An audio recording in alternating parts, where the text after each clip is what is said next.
अज्ञानतिमिरान्धस्य ज्ञानाञ्जनाचक्षुरोन्मिलितं येन तस्मै श्रीगुरवे नमः।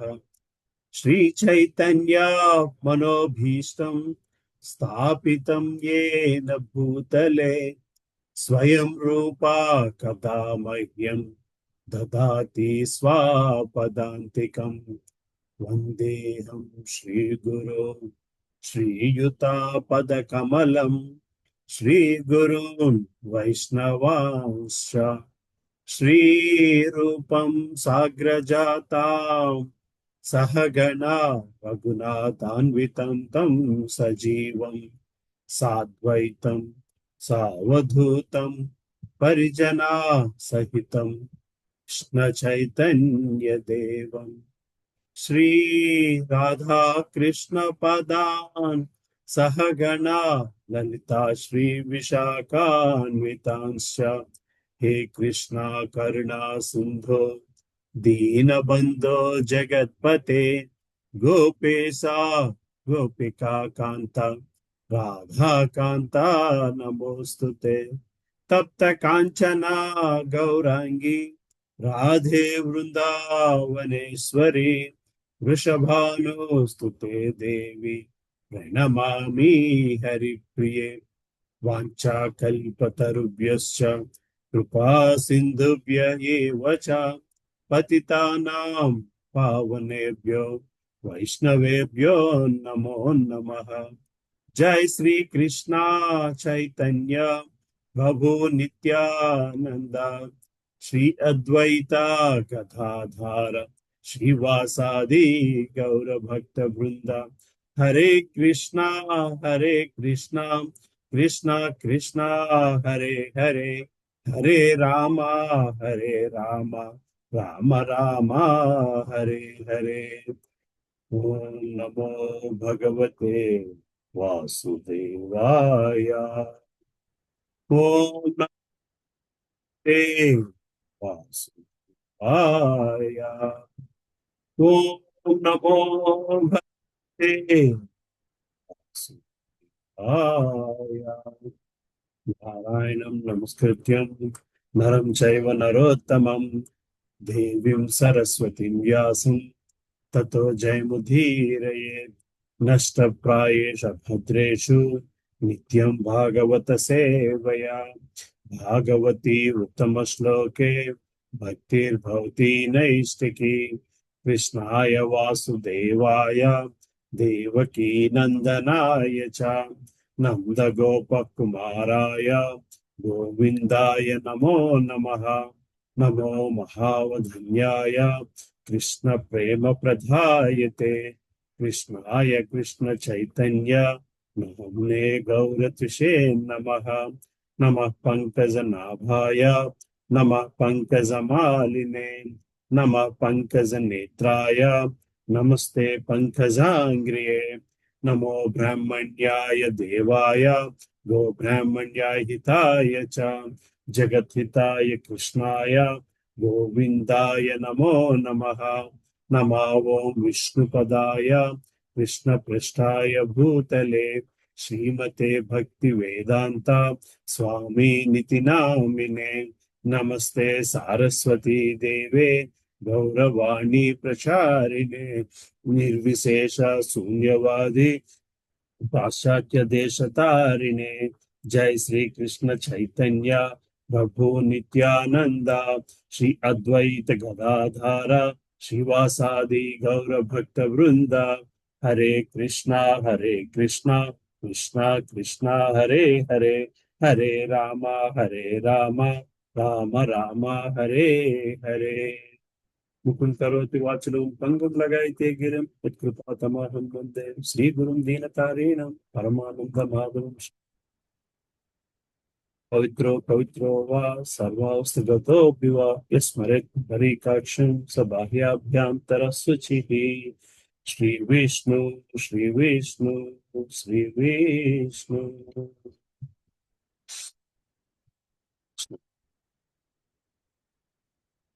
How are we all doing, Amma? हरे कृष्ण प्रभु जी। कृष्ण माता जी, दंडवत प्रणाम माता जी। दंडवत प्रणाम प्रभु जी।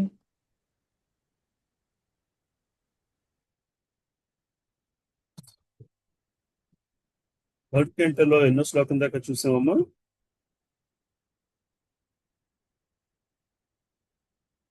నైన్త్ వరకు అయిపోయింది కదా ప్రభుజీ. నైన్త్ నైన్త్ నైన్త్ దాకా వెళ్ళామా? నైన్త్ దాకా వెళ్ళాం ప్రభుజీ. సరే.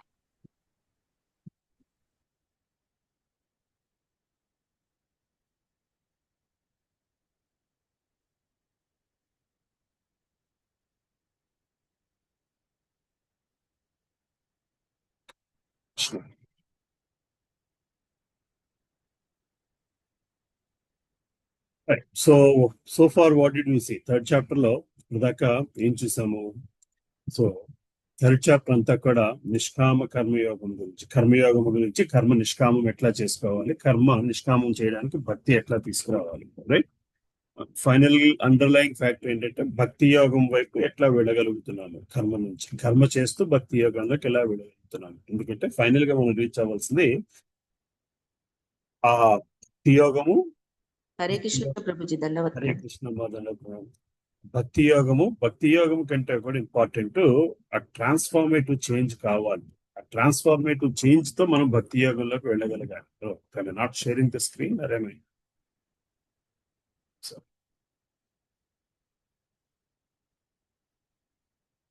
Sorry, I thought I'm sharing the screen.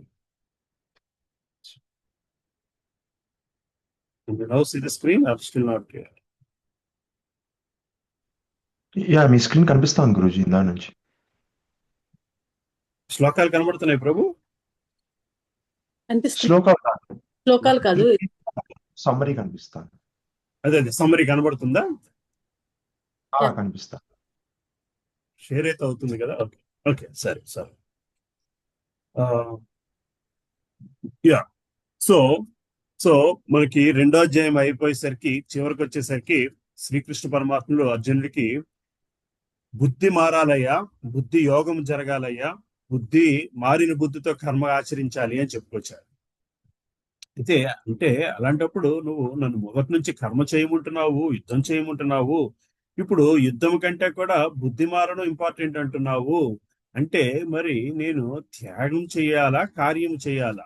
త్యాగము అంటే కర్మ మానేస్తే బుద్ధి వైపు వెళ్ళమంటావా, లేకపోతే కార్యాన్నే చేయమంటావా అంటే దానికి శ్రీకృష్ణ పరమాత్ముడు చెప్పిన మనం చూసాం 3 నుంచి 9 శ్లోకాలు, దానికి భగవంతుడు చెప్పిన తాత్పర్యాలు అర్థం చూసాం. ఏమిటంటే విద్యుత్ ధర్మం నిర్వహించడమే సరైన కర్మయోగము. కర్మ చేయకుండా కర్మ త్యాగం చేసి మనము పరివర్తన చెందలేము. ఆ మనసులో ఉన్న ట్రాన్స్ఫార్మేషన్, హార్ట్ ట్రాన్స్ఫార్మేషన్ జరగదు. సో బయటికి కర్మలు త్యాగించినంత మాత్రాన లోపలుండే ఇంద్రియార్థముల నుంచి బయటపడతాము అని అనుకోవడానికి వీలు లేదు. మరి ఎట్లా చెయ్యాలయ్యా అంటే కేవలము భగవంతుని ఆనందము కోసమే కర్మలు చేసే విధముగా కర్మలను చేసుకోవాలి. అంటే కర్మని డైరెక్ట్ చేయడానికి బుద్ధిని మనము ఆశ్రయించాలి. అటువంటి బుద్ధిని మనం ఆశ్రయిస్తూ కర్మను చేసుకోవాలి అని చెప్పి భగవంతుడు చెప్పుకొచ్చారు. 9వ శ్లోకము, నీ విద్యుత్ ధర్మం నీ శ్రద్ధగా నిర్వర్తింపము, అట్లు చేయుట అసలు కర్మ చేయకపోవడం కంటే ఉత్తమము. మానవుడు కర్మ చేయకుండా భౌతిక దేహంను కూడా పోషించజాలడు. నువ్వు ధర్మం చేసుకోకుండా, ఏ పని చేయకుండా కనీసం శరీరాన్ని కూడా పోషించడానికి ఈ భూమండలం మీద జరగదు. అందువలన నువ్వు కర్మ త్యాగము కాదు, ధర్మాన్ని నిర్వర్తించడమే అసలైన కర్మ అని చెప్పి భగవంతుడు చెప్పుకొచ్చారు. రైట్? సో అక్కడ దాకా చూసాము. సో ఇక్కడ కర్మకాండ నుంచి కర్మయోగమునకు పురోగతి ఎట్లా చెందుతాం అనేది 10వ శ్లోకం నుంచి చూస్తాం. సారీ, 9వ శ్లోకం ఇది. విష్ణువు కొరకే యజ్ఞ రూపమున కర్మను అనురింపవలను, లేనిచో ఈ భౌతిక జగత్తున కర్మ బంధకారము కాగలదు. అందుకే ఓ కుంతిపుత్ర, విష్ణువు ప్రీత్యర్థమై నీ విద్యుత్ ధర్మమును వనరింపము. సో ఏ కర్మ చేసినా సరే భగవంతుని ఆనందము కోసము అన్న భావనతో కర్మ చేయగలిగితే మాత్రమే భౌతిక బంధం నుంచి బయటపడతాము. అంటే నిజం చెప్పాలంటే ప్రతి కార్యానికి నేను ఒక్కడనే కారణము కాదు, నాకు అతీతంగా ఇంకొకళ్ళు ఉన్నారు అన్నది మనం బేసిక్ గా గ్రహించాల్సిన విషయం. ఎప్పుడైతే మనకు అతీతంగా ఇంకొకడు ఉన్నారు, ఆ అతీతంగా ఉన్న వ్యక్తి భగవంతుడు అని భగవంతుడి మీద భరోసా పెట్టి పనులు చేస్తుంటే ఒకసారి పని జరగకపోయినా సరే మనం బాధపడాల్సిన అవసరం ఉండదు. That's the easiest way to understand. అలాగే పని మీద అశ్రద్ధ ఉండాల్సిన అవసరమే లేదు. పని మీద అంతే శ్రద్ధ ఉండాలి, కర్మను ఆచరించాలి. కానీ కానీ ఆ కర్మ ఫలం మీద మనకు తాపత్రయం ఉండకూడదు అని చదువుకుంటూ వచ్చాం. అయితే ఇప్పుడు ఆ కర్మ మీద మనకి ఓనర్షిప్ లేకుండా ఉండడం ఎట్లా జరుగుద్ది అంటే ఆ ఓనర్షిప్ ఇంకొకరికి ఇవ్వడం. సో విష్ణువు కొరకే యజ్ఞ రూపముల కర్మను అనరింపవలము. యజ్ఞ రూపము అనేసరికి there has to be certain element of austerity in it. అంటే ప్రతి కర్మలో కూడా దాని వలన అది భగవంతుడి కోసం చేస్తున్నాము అనే ఆలోచనలోనే కొంత ఆస్టరిటీ వస్తుంది. అది విష్ణువు కొరకు యజ్ఞ రూపముల కర్మను అనరింపవలను. లేకపోతే ఏం జరుగుతుందయ్యా? భౌతిక జగత్తులో కర్మ బంధకారం అయిపోతుంది. ఎప్పుడైతే కర్మ బంధకారం అయిపోతుందో మళ్ళీ మనము ఆ బంధం వలన, భౌతిక జగత్తుతో ఉన్న బంధం వలన మళ్ళీ మనము జనన మరణ చక్రంలోని చిక్కుకొని ఉండిపోతున్నాము. వలన నీవు విష్ణు ప్రీత్యర్థమే విద్యుత్ ధర్మమును అనరింపము. ఇక్కడ దాకా చూసాము. సో 10వ శ్లోకంలోకి వెళ్ళే ముందు యోగా నిత్యం గురించి కొంత మాట్లాడుకుందాం. సో ఏమీ చేయకుండా ఇంపల్సివ్ గా మనకి నచ్చినట్లు జీవించడం అనేది జంతు జీవనం. Like I feel like it, so I'm doing it. That's what animals do. They go with impulsive reactive గా అవి జీవితాన్ని గడుపుకుంటూ వస్తాయి. ఫర్ ఎగ్జాంపుల్, ఒక పులి ఆకలేసినప్పుడు జింకను వేటాడుతుంది. ఆకలి తీరిపోయిన తర్వాత కనీసం 2-3 రోజుల దాకా మళ్ళీ వేటకి వెళ్ళదు. ఆ 2-3 రోజుల్లోని 10 జింకలు దాని పక్కన ఆడుకుంటున్నా సరే అది పట్టించుకోదు. ఎందుకంటే దానికి ఆకలేయట్లేదు కాబట్టి ఆ జింక మీద దానికి ఎటువంటి ఇది లేదు, ఎటువంటి శత్రుత్వం లేదు. ఆకలేసిన నాడు అది ఆ జింకని ఒక ఆహారం కింద చూసి దాని అంటే పరిగెడుతుంటుంది. అది జంతు జీవన లక్షణాలు బేసికల్గా. అంటే go by your impulses basically. అయితే కర్మకాండకు వచ్చేసరికి మనము కర్మ చెయ్యాలి కాబట్టి చేసుకెళ్తున్నాం. So like I have to take care of my family at any cost. So let me make money. నేను కుటుంబాన్ని పోషించాలి కాబట్టి ఏదో విధంగా నేను డబ్బు సంపాదించాలి అని కర్మ చేసుకుంటూ వెళ్ళిపోవడం కర్మకాండ అవుతుంది. కానీ ఒక స్టేజ్ దాటిన తర్వాత సకామ కర్మ దానికంటే గొప్ప విషయం. ఏమిటయ్యా సకామ కర్మ అంటే? చేసే కర్మలో మంచి జరుగుతుందా లేదా, మంచిగా చేస్తున్నానా లేదా, అంటే నా కర్మలో నేను పాపం చేయకుండా వెళుతున్నానా లేదా, అది సకామ కర్మ. దాని ఫలితం ఏముంటుందంటే కీర్తి, సంపద. ఈ రెండు కూడా సకామ కర్మ వల్ల ఫలితం వస్తుంది. నిష్కామ కర్మ అంటే ఇంకొక స్టెప్. చేస్తున్న కర్మని దాని ఫలితాన్ని ఆశించకుండా, ఫలితాన్ని మీద ఓనర్షిప్ లేకుండా, ఫలితాన్ని ఆశించకుండానే కంటే ఫలితం మీద మన యాజమాన్యత్వం స్వీకరించకుండా చేసేది నిష్కామ కర్మ అవుతుంది. దానికంటే ఒక స్టెప్ ఎక్కువ జ్ఞానయోగము అని చెప్పి మనకి భగవంతుడు చెప్పుకొచ్చారు. ఆ బుద్ధిని నువ్వు జ్ఞానం వైపు తీసుకెళ్తే దానికంటే ఒక మెట్టు అష్టాంగ యోగము. అష్టాంగ యోగముతోని యోగ సిద్ధితోని ఆ భగవంతునితోని ఆ బంధం ఏర్పరచుకోవడానికి అవకాశం ఉంటుంది. పరమాత్మ తాలూకా స్థితిని, పరమాత్మ ఉనికిని గ్రహించడం జరుగుతుంది. ఆ తర్వాత అది భక్తి యోగంలోకి వెళ్ళగలగాలి. ఇది జనరల్ గా తీసుకునే స్టెప్స్. యోగా నిచ్చెన అంటే భక్తి యోగంలోకి వెళ్ళడానికి మనుషులు తీసుకునే స్టెప్స్. అయితే కొంత ఆలోచన చేయగలిగిన వ్యక్తి ఏం చేస్తున్నాడయ్యా అంటే, కొంత ఆలోచన ఉన్న వ్యక్తి ఇంకొంచెం తెలివైన వ్యక్తి ఏం చేస్తున్నాడు? జంతు జీవనం దగ్గర ఆలోచన దగ్గర నుంచి కర్మకాండకు వచ్చి అక్కడి నుంచి సకామ కర్మ, అక్కడి నుంచి నిష్కామ కర్మ. ఆ నిష్కామ కర్మను అర్థమైన తర్వాత అది దానిని ఎప్పుడైతే ఇప్పుడు 9వ శ్లోకంలో చెప్పినట్లు, 8-9 శ్లోకంలో చెప్పినట్లు విష్ణు ప్రీత్యర్థము కర్మను ఆచరించడం చేసినప్పుడు అది ప్రేమ భక్తి, భావభక్తి కింద రూపు చెందుతూ ఉంటుంది. సో మనకి మూడు రకాల యోగా పద్ధతులు ఉన్నాయి. ఫస్ట్ రోజు మనం ఇంకా డిస్కస్ చేయలేదు. ఫస్ట్ భక్తి ఏమిటి? సో నేను ఫైనల్ గా రీచ్ అవ్వాల్సింది భక్తి యోగము. ఫైనల్ గా నేను రీచ్ అవ్వాల్సింది భగవంతునితో ప్రేమ పొందగలగాలి, ఆయన్ని ప్రేమించగలగాలి, దాంతో నేను ఆయనతోని ఒక బంధం ఏర్పరచుకోవాలి అన్న అర్థం చేసుకున్న వ్యక్తులు ఏం చేస్తున్నారు? జంతు జీవనం నుంచి డైరెక్ట్ గా భక్తి వైపు వెళ్ళడం మొదలు పెడుతున్నారు. ఒకసారి ఈ పద్ధతిలో ఏంటవుతుంది? ఈ పద్ధతిలో భక్తి యోగంలోకి వెళ్ళడం అంటే ముందు భగవంతునికి అన్కండిషనల్ శరణాగతి, అన్కండిషనల్ గా సరెండర్ అవ్వడము, శుద్ధ భక్తుల సాంగత్యముతోని భక్తి సాధన మొదలు పెడతారు. ఎప్పుడైతే భక్తి సాధన మొదలు పెడతారో అది భావభక్తి, ప్రేమ భక్తి కింద మారడం మొదలవుతూ ఉంటుంది. సో మనం మొదటి నుంచి చెప్పుకొచ్చే 4 ABCD ప్రిన్సిపల్స్ ఈ పద్ధతిలోకి వస్తాయి. సో ఈ పద్ధతిలో ఏమిటంటే ఇట్స్ లైక్ మనం ఒక 5 అంతస్తులో 10 అంతస్తులో మెట్లు ఎక్కాలి పైకి. అది ఒక్కొక్క స్టెప్ బై స్టెప్ వెళ్తున్నామా, లేదా మనకు అక్కడ ఎలివేటర్ ఉంది అని తెలిసి ఎలివేటర్ మీద పైకి వెళ్ళగలుగుతున్నామా? ఎందుకంటే బాటమ్ లైన్ మనం చేరుకోవాల్సింది భక్తి, భగవంతుని ప్రేమించడము, ఆ ప్రేమ భక్తితోని ఆ భగవంతుడికి దగ్గర అవ్వగలడం. సో సో సో సో చాలా ప్రొసీజర్స్ అండి. సాంప్రదాయాలు ఏం చేస్తున్నాయి అంటే ఈ పద్ధతి కోసము ఇది అర్థం చేసుకున్న వాళ్ళు ఆ సాంప్రదాయాల్లో ఉంటున్నారు. సో ఈ పద్ధతిలో నువ్వు వెళ్తే భగవంతుని తొందరగా చేరుకుంటావయ్యా అని చెప్పి ప్రతి సాంప్రదాయం కూడా చెప్పుకొస్తుంది. నీ జంతు జీవన విధానాన్ని వదిలేసాయి.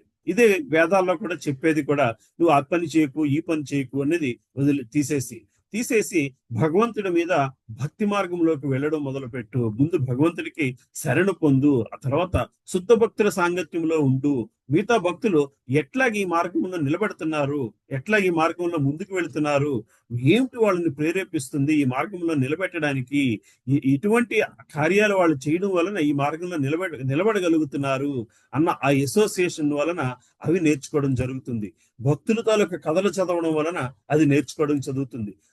ఆ ప్రాసెస్ ఒకసారి నేర్చుకున్న తర్వాత ఆ ప్రాసెస్ ని ప్రాక్టీస్ చేయడం మొదలు పెట్టడమే సాధన భక్తి. ABCD అన్నవి ఈ సాధన భక్తి స్థితిలోకి వస్తాయి. అసోసియేషన్, పుస్తకాలు చదవడము, చాంటింగ్ చేయడము, కొంత ప్రసాదం మాత్రమే తీసుకోవడము అన్నవి 4 సాధన భక్తిలోకి వస్తాయి. ఎప్పుడైతే ఆ 4 చేయడం మొదలు పెడతామో మనకి భగవంతుని మీద ఒక భావం ఏర్పడుతుంది. సరెండర్ అయిన తర్వాత ఆయన చాంటింగ్ చేస్తూ ఆయనను దృష్టిలో పెట్టుకుని మన కార్యాలు చేయడం మొదలు పెడితే భగవంతుని మీద ఒక భావం ఏర్పడుతుంది. ఆ భావము కాస్త ప్రేమ కింద మారుతుంది. ఎప్పుడైతే భగవంతుడి మీద ప్రేమ కింద మారుతుందో అప్పుడు మళ్ళీ మనం వెనక్కి తిరిగి చూసుకోవాల్సిన అవసరం ఉందని చూసుకోవాల్సిన స్థితిలోకి వెళుతాము. దీనిని మనం ఇస్కాన్ లోని ఎక్స్ప్రెస్ ఎలివేటర్ ప్రాసెస్ అని చెప్పుకొస్తుంటాము. ఎందుకంటే ఈ ప్రాసెస్ లాట్ మోర్ షార్టర్ దాన్ going through different other aspects. Basically అన్ని అర్థం చేసుకుంటూ వెళ్ళే అంత కాలం మనకున్నదో లేదో తెలియదు. కాబట్టి మనకున్న కాలాన్ని ఈ ప్రాసెస్ లోని, ప్రాక్టీస్ లోని మొదలు పెట్టుకుని మనకున్న టైంని, ఎనర్జీని ఈ స్టేజ్ లో భావభక్తి, ప్రేమ భక్తి స్టేజ్ లోని ఎక్కువ స్పెండ్ చెయ్యాలి. సాధన చేసుకుంటూ భగవంతుని మీద ప్రేమను పెంపొందించుకోవడానికి ఎట్లా ఉపయోగపడుతుంది అనే మనం ఆలోచించాలి అనేది బేసిక్ ప్రిన్సిపల్ ఆఫ్ ఎనీ సాంప్రదాయ బేసికలీ. సో ఈ ప్రాసెస్ ని ప్రమోట్ చేసేది, ఈ ప్రాసెస్ ని ప్రాక్టీస్ చేయగలిగే విధానంలో తీసుకువెళ్లేదే కృష్ణ కాన్షియస్నెస్ అని పిలుస్తున్నాం దానిని. ఎందుకంటే ఆ కాన్షియస్నెస్ తోని, ఆ స్పృహతోని, ఆ చైతన్యముతోని ఎప్పుడైతే జీవితాన్ని వెలుగుచ్చగలుగుతామో అప్పుడు భగవంతుని మీద ప్రేమ మనకు ఆటోమేటిక్ గా పుడుతుంది. ఆ ప్రేమను మనం ఎంజాయ్ చేయగలగాలి. ఆ ప్రేమతోనే శరీరాన్ని వదిలేయగలగాలి. రైట్. సో ఆ థాట్ ప్రాసెస్ తోని మనము 10వ శ్లోకం నుంచి ఇవాళ మొదలు పెట్టుకుందాం. హరే కృష్ణ. ఎవరైనా చదువుతారమ్మా 10వ శ్లోకము? గురుజీ ఒక క్వశ్చన్ చెప్పండి ప్రభు. దీంట్లో యాక్చువల్గా 2 క్వశ్చన్స్ గురుజీ. అష్టాంగ యోగం అంటే మర్చిపోయా గురుజీ. అష్టాంగ యోగం అంటే మన యోగా చెప్పే ఉంటారు మీరు, అదొకటి. చెప్పండి. ఇంకోటి ఓకే. రెండో క్వశ్చన్. ఇంకోటి మనకి మీరు ఇదివరకు లోకాలు కూడా మ్యాప్ చేశారు కదా ఒకసారి. ఫస్ట్ స్వర్గలోకం, బ్రహ్మలోకం, ఫైనల్ గా విష్ణులోకం అని ఒకటి చూసాం కదా గురూజీ. ఇదంతా వీటిల్లో దాన్ని కూడా మ్యాప్ చేయడానికి కుదురుద్దా గురూజీ? అంటే వీటిల్లో ఈ భక్తి ఇప్పుడు ప్రేమ భక్తి వరకు చేరితే ఏలో అంటే అలా కూడా ఏమన్నా క్రియేట్ చేయగలుగుతామా గురూజీ మామూలుగా? ప్రభు, కొంతవరకు చేయగలుగుతాం ప్రభు. 2 క్వశ్చన్స్. I understand. సో ప్రభు, అష్టాంగ యోగా అంటే మనకి 8 స్టేజెస్ ఆఫ్ యోగా. మనకి యమ, నియమ, ఆసన, ఇలాగ మనకి కొన్ని 8 స్టేజెస్ ఉన్నాయి.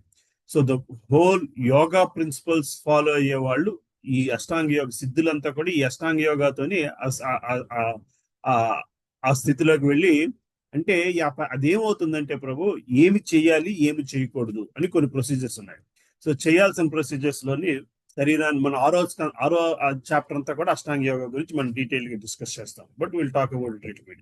సో శరీరాన్ని ఈ పొజిషన్ లో పెట్టుకోవాలి, నువ్వు ఇట్లా కూర్చోవాలి, ఇట్లా ధ్యానించాలి, నీ ఆలోచనలు ఒకదాంతో ఒకటి వదిలేస్తూ ఉండాలి, ఇంద్రియ రుచులను వదిలేయాలి. ఇట్లాగా కొన్ని ప్రాక్టీసెస్ ఉంటాయి. నువ్వు బ్రహ్మచర్యం యోగా అష్టాంగ యోగంలో ఉన్న వాళ్ళు బ్రహ్మచర్యం కంపల్సరీగా తీసుకోవాలి. అంటే మ్యారేజ్ చేసుకోకూడదని కాదు, బట్ ఆ బ్రహ్మచర్య పద్ధతులను ఫాలో అవుతూ ఉండాలి. You're not allowed to touch opposites gender people and all those things basically.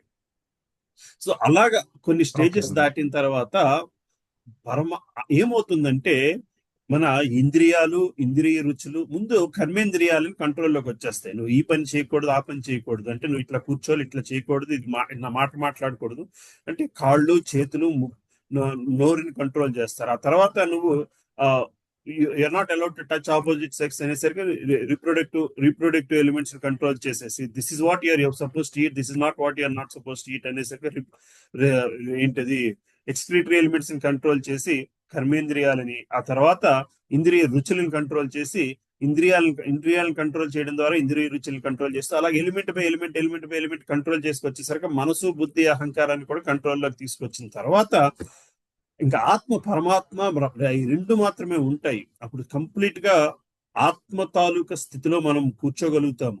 ఆ స్థితిలోని పరమాత్మ దర్శనం అయితే జరగగలుగుతుంది, పరమాత్మ తాలూకు ఉనికి అయితే చూడగలుగుతాం. అప్పుడు చూసిన తర్వాత భక్తి రాలేదనుకోండి, ఈ ప్రాసెస్ అంతా వేస్ట్ అయిపోతుంది.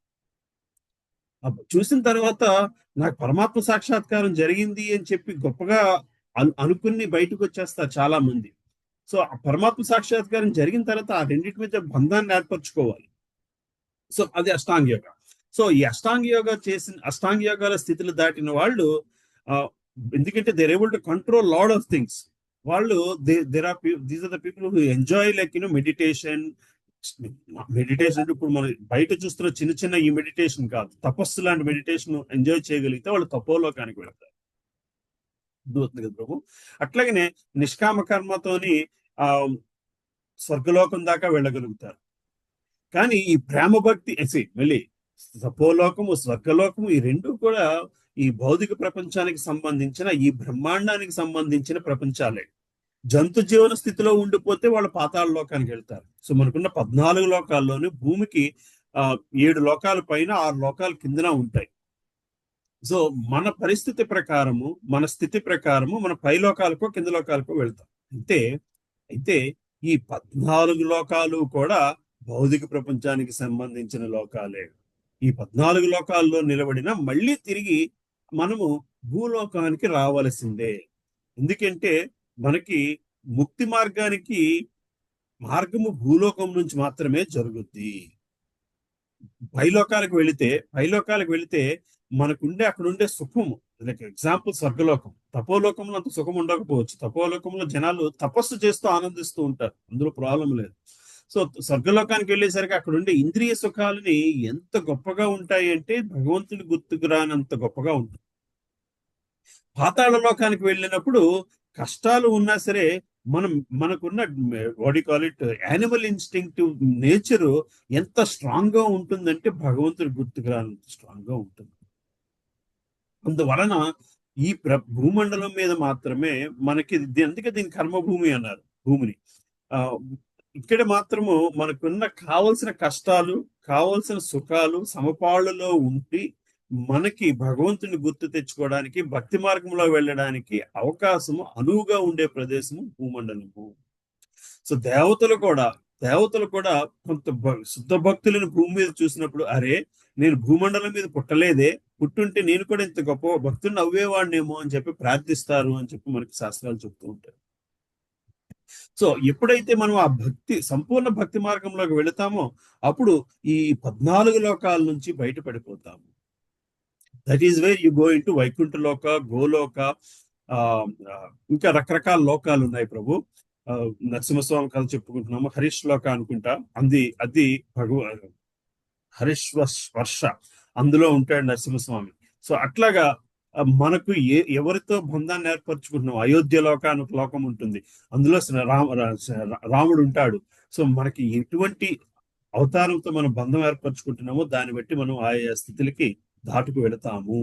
వీటన్నిటిలోని కూడా మనకి గోలోకము అత్యున్నతమైన లోకము అని చెప్పి చాలా శాస్త్రాల్లో రాసి ఉంటుంది. చాలా శాస్త్రాల్లో కాదు, కొన్ని శాస్త్రాల్లో మాత్రమే రాసి ఉంటుంది. పేర్లు ఇప్పుడు మర్చిపోయాను నేను. Somebody can help me. ఏమా ప్రభు, ఈ గోలోకం గురించి ఎక్కడ రాసి ఉంటుంది. అట్లాగనే మనకి ఒక్క చోట రామాయణంలో కూడా ఒకే ఒక చోట ఉంటుంది, పరశురాముడు శ్రీకృష్ణుని చూడాలని ఉంది అంటాడు. కానీ రామావతారం తర్వాత కృష్ణావతారం, రామావతారం తర్వాత కృష్ణావతారం మన సీక్వెన్షియల్ లో చూసుకు వెళితే అప్పుడు ఆ కాన్వర్జేషన్ లోని ఎవరితో జరుగుతుందో నాకు తెలియదు. పరశురాముని అడిగితే అప్పుడు పరశురాముడు చెప్తాడు, గోలోక కృష్ణుని నేను చూడాలని ఉంది అంటే there is that Goloka Krishna somewhere he hasn't come to earth yet when Parashurama is here. అప్పుడు పరశురాముడికి ఆ బెరిడిక్షన్ వస్తుంది, నువ్వు ఈ ద్వాపరయుగం, త్రేతాయుగం తర్వాత ద్వాపరయుగం వస్తుంది, అప్పుడు నువ్వు కృష్ణుని చూస్తావు మానవ రూపంలో ఉన్నప్పుడు. కృష్ణుని భూమి మీద చూడడానికి నువ్వు త్రేతాయుగం దాకా, ద్వాపరయుగం దాకా ఉండాలి అని చెప్తే అప్పుడు మనకి పరశురాముడు ఆ 2 యుగాల్లోని కనబడుతూ ఉంటాడు. So we'll see that anyway. So that's the reference of Goloka in Ramayana. That's one aspect. But there are other. It's not very in అన్ని పుస్తకాల్లో, అన్ని పురాణాల్లోని గోలోకం గురించి రాసి లేదు ప్రభు. 1-2 సత్వ పురాణాల్లో మాత్రమే, సత్వగుణ పురాణాల్లో మాత్రమే గోలోకం గురించి రాసి ఉంటుంది. ఎందుకంటే it is considered some kind of there is an element of secrecy to it, basically, that you have to get to a point to understand అని చెప్పి ఆ గోలోక గురించి తక్కువగా రాసి ఉంటుంది. బట్ దట్స్ నథింగ్ రాంగ్ అను. మనకి ఎక్కువగా తెలుస్తుంది, ఆంధ్ర తెలంగాణ తెలుగు వాళ్ళకి ఎక్కువగా తెలిసింది వైకుంఠలోకం. I want aim for Vaikunthaloka. There is nothing wrong with that. Basically మహావిష్ణువు ఉన్నది వైకుంఠలోకం. సో ఒక్కొక్క లోకానికి కూడా ఒక్కొక్క ప్రత్యేక క్యారెక్టరిస్టిక్స్ ఉంటాయి.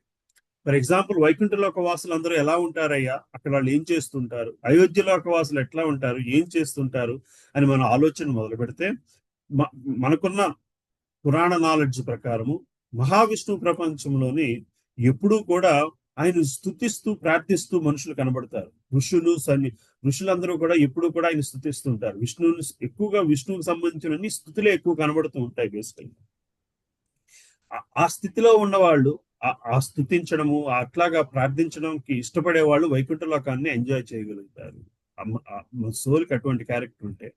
గోలోకానికి వెళ్ళేసరికి శ్రీకృష్ణుడి తాలూకు కార్యకలాపాలు ఏమిటి, మనం భాగవతంలోని 10వ స్కంధంలోని అవన్నీ చాలా క్లియర్ గా డిఫైన్ చేస్తున్నాయి. ఏం చేస్తున్నాడయ్యా పొద్దుటి నుంచి సాయంత్రం దాకా అంటే, శ్రీకృష్ణ పరమాత్ముడు ఆవులను తోలుతూ ఉంటాడు, ఇక్కడ ఆడుకుంటూ ఉంటాడు, అది చేస్తుంటాడు, ఇది చేస్తూ ఉంటాడు అని చెప్పి ఉంటుంది.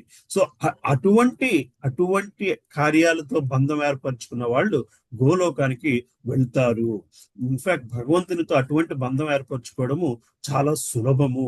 ఒక స్తుతిస్తూను అతన్ని ప్రార్థిస్తూ బంధం ఏర్పరచుకోవడం కంటే కూడా అతనితో ఆడుకునే కృష్ణుడితోనో, లేదండి నాకు కృష్ణుడు ఆడుకునే కృష్ణుడు కాదు, కురుక్షేత్ర కృష్ణుడు అంటే నాకు ఇష్టము అంటే కురుక్షేత్ర కృష్ణుడితోని మనం బంధం ఏర్పరచుకుంటాము. లేదు నాకు ద్వారకా కృష్ణుడు అంటే ఇష్టము, బృందావన కృష్ణుడు అంటే ఇష్టము, మథురా కృష్ణుడు అంటే ఇష్టము. అలాగే శ్రీకృష్ణ పరమాత్మ జీవితం 4 రకాలుగా ఉంటుంది. సో ఏదో ఒక కృష్ణుడితో మనం బంధం ఏర్పరచుకోగలిగితే మనం గోలోకానికి వెళ్ళడం జరుగుతుంది. రైట్. సో ఆ విధంగా చూసుకొస్తే ఆ ప్రేమ భక్తి భావభక్తి స్థాయికి వెళ్ళినప్పుడు మాత్రమే మనము గోలోకానికి వెళ్ళగలుగుతాము. మిగతా స్టెప్స్ అన్ని కూడా ఇంటర్మీడియటరీ స్టెప్స్. మరి ఇంటర్మీడియటరీ స్టెప్స్ లో ఉన్న వాళ్ళు ఎక్కడికి వెళ్తున్నారండి? ఇంటర్మీడియటరీ స్టెప్స్ లో ఉన్న వాళ్ళు అగైన్ ఒక స్థితి దాటిగలిగితే ఇంకొక లోకానికి వెళ్తారు. లేని పక్షంలో మళ్ళీ అది నేను ఇప్పుడు చెప్తుందంతా కూడా రాబో శ్లోకంలో విషయమే. అర్జునుడు ఇదే క్వశ్చన్ అడుగుతాడు, నేను ఇవన్నీ కంప్లీట్ చేయలేకపోతే, ఏదో స్థితిలో ఆగిపోతే నా పరిస్థితి ఏమిటయ్యా అంటే శ్రీకృష్ణ పరమాత్మ చెప్తాడు, మరో జన్మ అక్కడి నుంచి ప్రారంభమవుతుంది. నువ్వు ఆనాడు ఒక గొప్ప కుటుంబంలో పుడతావు. గొప్ప కుటుంబం అంటే ఆధ్యాత్మిక చింతన ఉండే కుటుంబంలో పుడతావు. అందువలన నువ్వు ఆల్రెడీ నీ చేసిన సాధన ఎక్కడ వదిలేసావో అక్కడి నుంచి స్టార్ట్ చేయగలిగే అవకాశం ఉండే కుటుంబంలో పుడతావు, లేదా ఒక గొప్ప ధనవంతుడి ఇంట్లో పుడతావు. నువ్వు ఈ కర్మకాండ గురించి ఆలోచించాల్సిన విషయం లేని పరిస్థితిలో ఉండి ఆధ్యాత్మికం వైపు ఆలోచించడానికి అవకాశం ఉండే కుటుంబంలో పుడతావు అని చెప్పి శ్రీకృష్ణ పరమాత్ముడు Bhagavad Gita శ్లోకాలన్నీ చెప్పుకొస్తాడు. So that is how it works, Prabhu. So has it been mapped one-on-one to everything? Probably not. But based on the gray area, that is how it is. It can be Sure, mapped. Guruji. Right, Prabhu? Did it answer both the questions? I think Sure. so. Yeah. Yes, Guruji. Thank you, Guruji. Thank you. పదో శ్లోకం ఎవరు చదువుతారమ్మా? హరే కృష్ణ. అనుపమ మాతాజీ గారు ఉన్నారా? మరి చదువుతావమ్మా? చదువమ్మా. Unmute అవ్వట్లేదు. Okay. సహ యజ్ఞ ప్రజా సృష్ట్వా పురోవాచ ప్రజాపతి. ఇక్కడ నాది అనేన ప్రసవిష్యధ్వం ఏషవోస్త్విష్ట కామధుక్ అనే కనపడింది కదా, అనేనాది. అనువాదం. సృష్టి ఆరంభమున సర్వజీవులకు ప్రభువైన భగవానుడు మానవులను మరియు దేవతా సమూహములను విష్ణు ప్రీత్యర్థమైన యజ్ఞములతో సహా సృష్టించి జగత్తునకు పంపి ఈ యజ్ఞములచే మీరు సంపన్నుల కండి. ఏలయన వీరి ఆచరణము మీ సుఖ జీవనమునకు మరియు బంధ విముక్తికి కావలసిన సర్వాభీష్టముల నొసంగును ఆశీర్వదించెను. The beginning of creation, the Lord of all creatures sent 4 generations of men and demigods along with sacrifices for Vishnu and blessed them by saying, be though happy by this yajna sacrifice, because its performance will bestow upon you everything desirable for living happily and achieving liberation. Bestow అంటే మీకు ఇవ్వబడ్డది. Okay, మీకు ఇవ్వబడ్డది. Okay, thank you. సృష్టి ఆరంభమున సృష్టి ఆరంభమున సర్వజీవులకు ప్రభువైన భగవానుడు మానవులకు మరియు దేవతా సమూహములకును విష్ణు ప్రీతియర్థమైన యజ్ఞములతో సహా సృష్టించి జగత్తునకు పంపి ఈ యజ్ఞములచే మీరు సంపన్నులు కండు. ఏలైనా వీని ఆచరణము మీ సుఖ జీవనమునకు మరియు బంధ విముక్తికి కావలసిన సర్వాభీష్టములను అసంగును అని ఆశీర్వదించారు. అంటే భగవంతుడు ఇక్కడ చెప్తున్నారు. సో మరి ఇదంతా ఈ సైకిల్ ఎక్కడొచ్చిందయ్యా అంటే దానికి సమాధానంగా చెప్పుకొస్తున్నారు. సృష్టి ఆరంభమైనప్పుడు మీ ఆలోచన ప్రకారము మీకు ఎటువంటి విషయాలైతే ఇష్టము మీ కోరికలు తీరే విధముగాను ఈ సృష్టికి క్రియేట్ చేయబడ్డది. అయితే అంతేకాదు ఈ సృష్టిలోని ప్రతి కార్యములోని కూడా మీకు నచ్చిన కార్యములోని అదే కార్యాన్ని భగవంతుని ప్రీతియర్థము చేసుకుంటూ మీ సుఖాన్ని పొందగలిగే విధముగాను ఈ సృష్టి క్రియేట్ చేయబడ్డది. మరంటే ఏమిటయ్యా అంటే దాని అర్థము మనకి కోరిక తీర్చుకునే విధానం ఇందులో ఉంది. అయితే అదే టైంలోని భగవంతుడికి ఆనందపరిచే విధముగా మన కోరిక తీర్చుకునే విధం కూడా ఉంది. అది మాత్రం మనం అది అట్లా చేయలేకపోతే మనము బందీ అయిపోతున్నాము. సో ఇక్కడ మనం వచ్చిందే బందీ అయ్యడం వలన మరి దీన్ని విముక్తి పొందే విధం ఏంటి? నాకు పర్టికులర్ కోరిక ఉంది కానీ ఆ కోరిక నా బంధ విముక్తిని చేయగలగాలయ్యా అంటే భగవంతుడు చెప్పుకొస్తున్నాడు. నువ్వు ఇక్కడ చేసే ప్రతి కార్యము కూడా భగవంతుని ప్రీత్యర్థము చేస్తూ బంధ విముక్తిని చేయగలిగే, బంధం నుంచి బయటపడే విధముగానే సృష్టిని నేను క్రియేట్ చేశాను. దేవతా సమూహము, మానవులు మరియు ఇదంతా కూడా భగవంతుని ప్రీత్యర్థము కార్యాలు చేసుకుంటూ మీ కోరికలు మీరు తీర్చుకోగలుగుతారు. ఈ యజ్ఞములచే మీరు సంపన్నులు కండి అంటే మీ కోరికలు మీరు తీర్చుకోండి. ఏలైనా వీని ఆచరణము మీ సుఖజీవనముకు మరియు బంధ విముక్తికి కావాల్సిన సర్వ అభిష్టములను నొసంగును. మీ హ్యాపీగా ఉండగలుగుతారు, అట్ ద సేమ్ టైం బంధ విముక్తి పొందగలుగుతారు. అలాగని కావాల్సినవన్నీ కూడా లభిస్తాయి. సర్వాభిష్టములు మీరు కోరుకున్నవన్నీ లభించే విధముగాను సృష్టి క్రియేట్ చేయబడ్డది. అయితే మనం ఏం చేస్తున్నాము?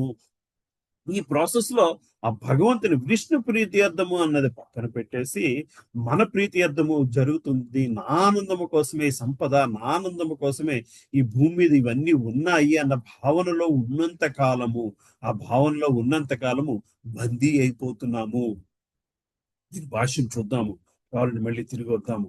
సర్వ జీవులకు ప్రభు అయిన భగవానునిచే విష్ణువు భగవానుని అనగా విష్ణువు సృష్టింపబడిన భౌతిక జగత్తు బద్ధ జీవులు భగవద్ధామమును తిరిగి చేరేందుకు ఒక అవకాశముగా ఇవ్వబడింది.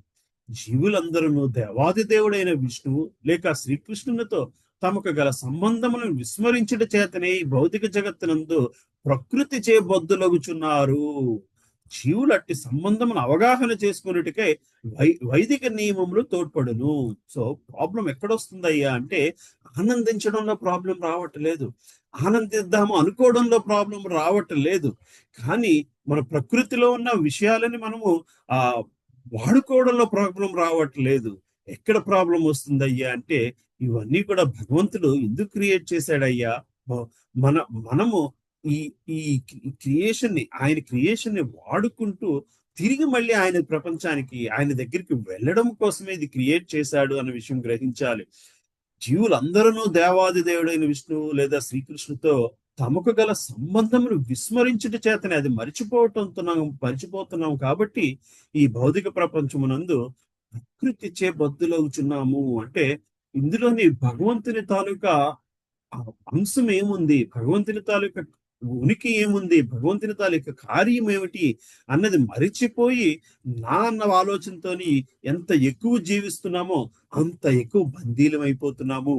జీవులు అట్టి సంబంధం అవగాహన చేసుకున్నట్టుకే వేదిక నియమములు తోడ్పడును. మళ్ళీ భగవద్గీత 15:15 నందు భగవానుడు చెప్తున్నాడు. ఏం చెప్తున్నాడయ్యా? సమస్త వేదముల చేతను నేనే తెలియదగిన వాడును. అంటే నువ్వు ఎన్ని వేదాలు చదువుకున్నా సరే చివరికి భగవంతుని తాలూకా స్పృహని తెలుసుకోలేకపోతే ఆ వేద పఠనం ఎందుకు పనికిరాదు. వేదాలన్నీ కూడా వేదైశ్చ సర్వైరహమేవ వేద్యే, అది నువ్వు చదువుకుని చివరికి నన్ను తెలుసుకోగలగాలి. అది తెలుసుకోలేకపోతే తెలుసుకోవడం కోసమే వేదాలు క్రియేట్ చేయబడ్డాయి అని కూడా భగవద్గీతలోనే భగవంతుడు చెప్పుకొస్తున్నారు. అలాగే తైత్తిరీయ అరణ్యకములోని మహానారాయణోపనిషత్తులో కూడా భగవంతుడు ఇదే మాట చెప్పుకొచ్చాడు. దేవాది దేవుడైన విష్ణువే జీవులందరికీ ప్రభువు అని తెలుపబడింది. శ్రీమద్ భాగవతం నందు కూడా శ్రీల సుఖదేవ గోస్వామి భగవంతుడిని పతి అని అనేక విధములుగా పేర్కొనను. భగవానుడైన విష్ణువే ప్రజాపతి, అతడే సమస్త జీవులకు, సమస్త లోకములకు, సమస్త సౌందర్యములకు పతి అయి ఉన్నాడు.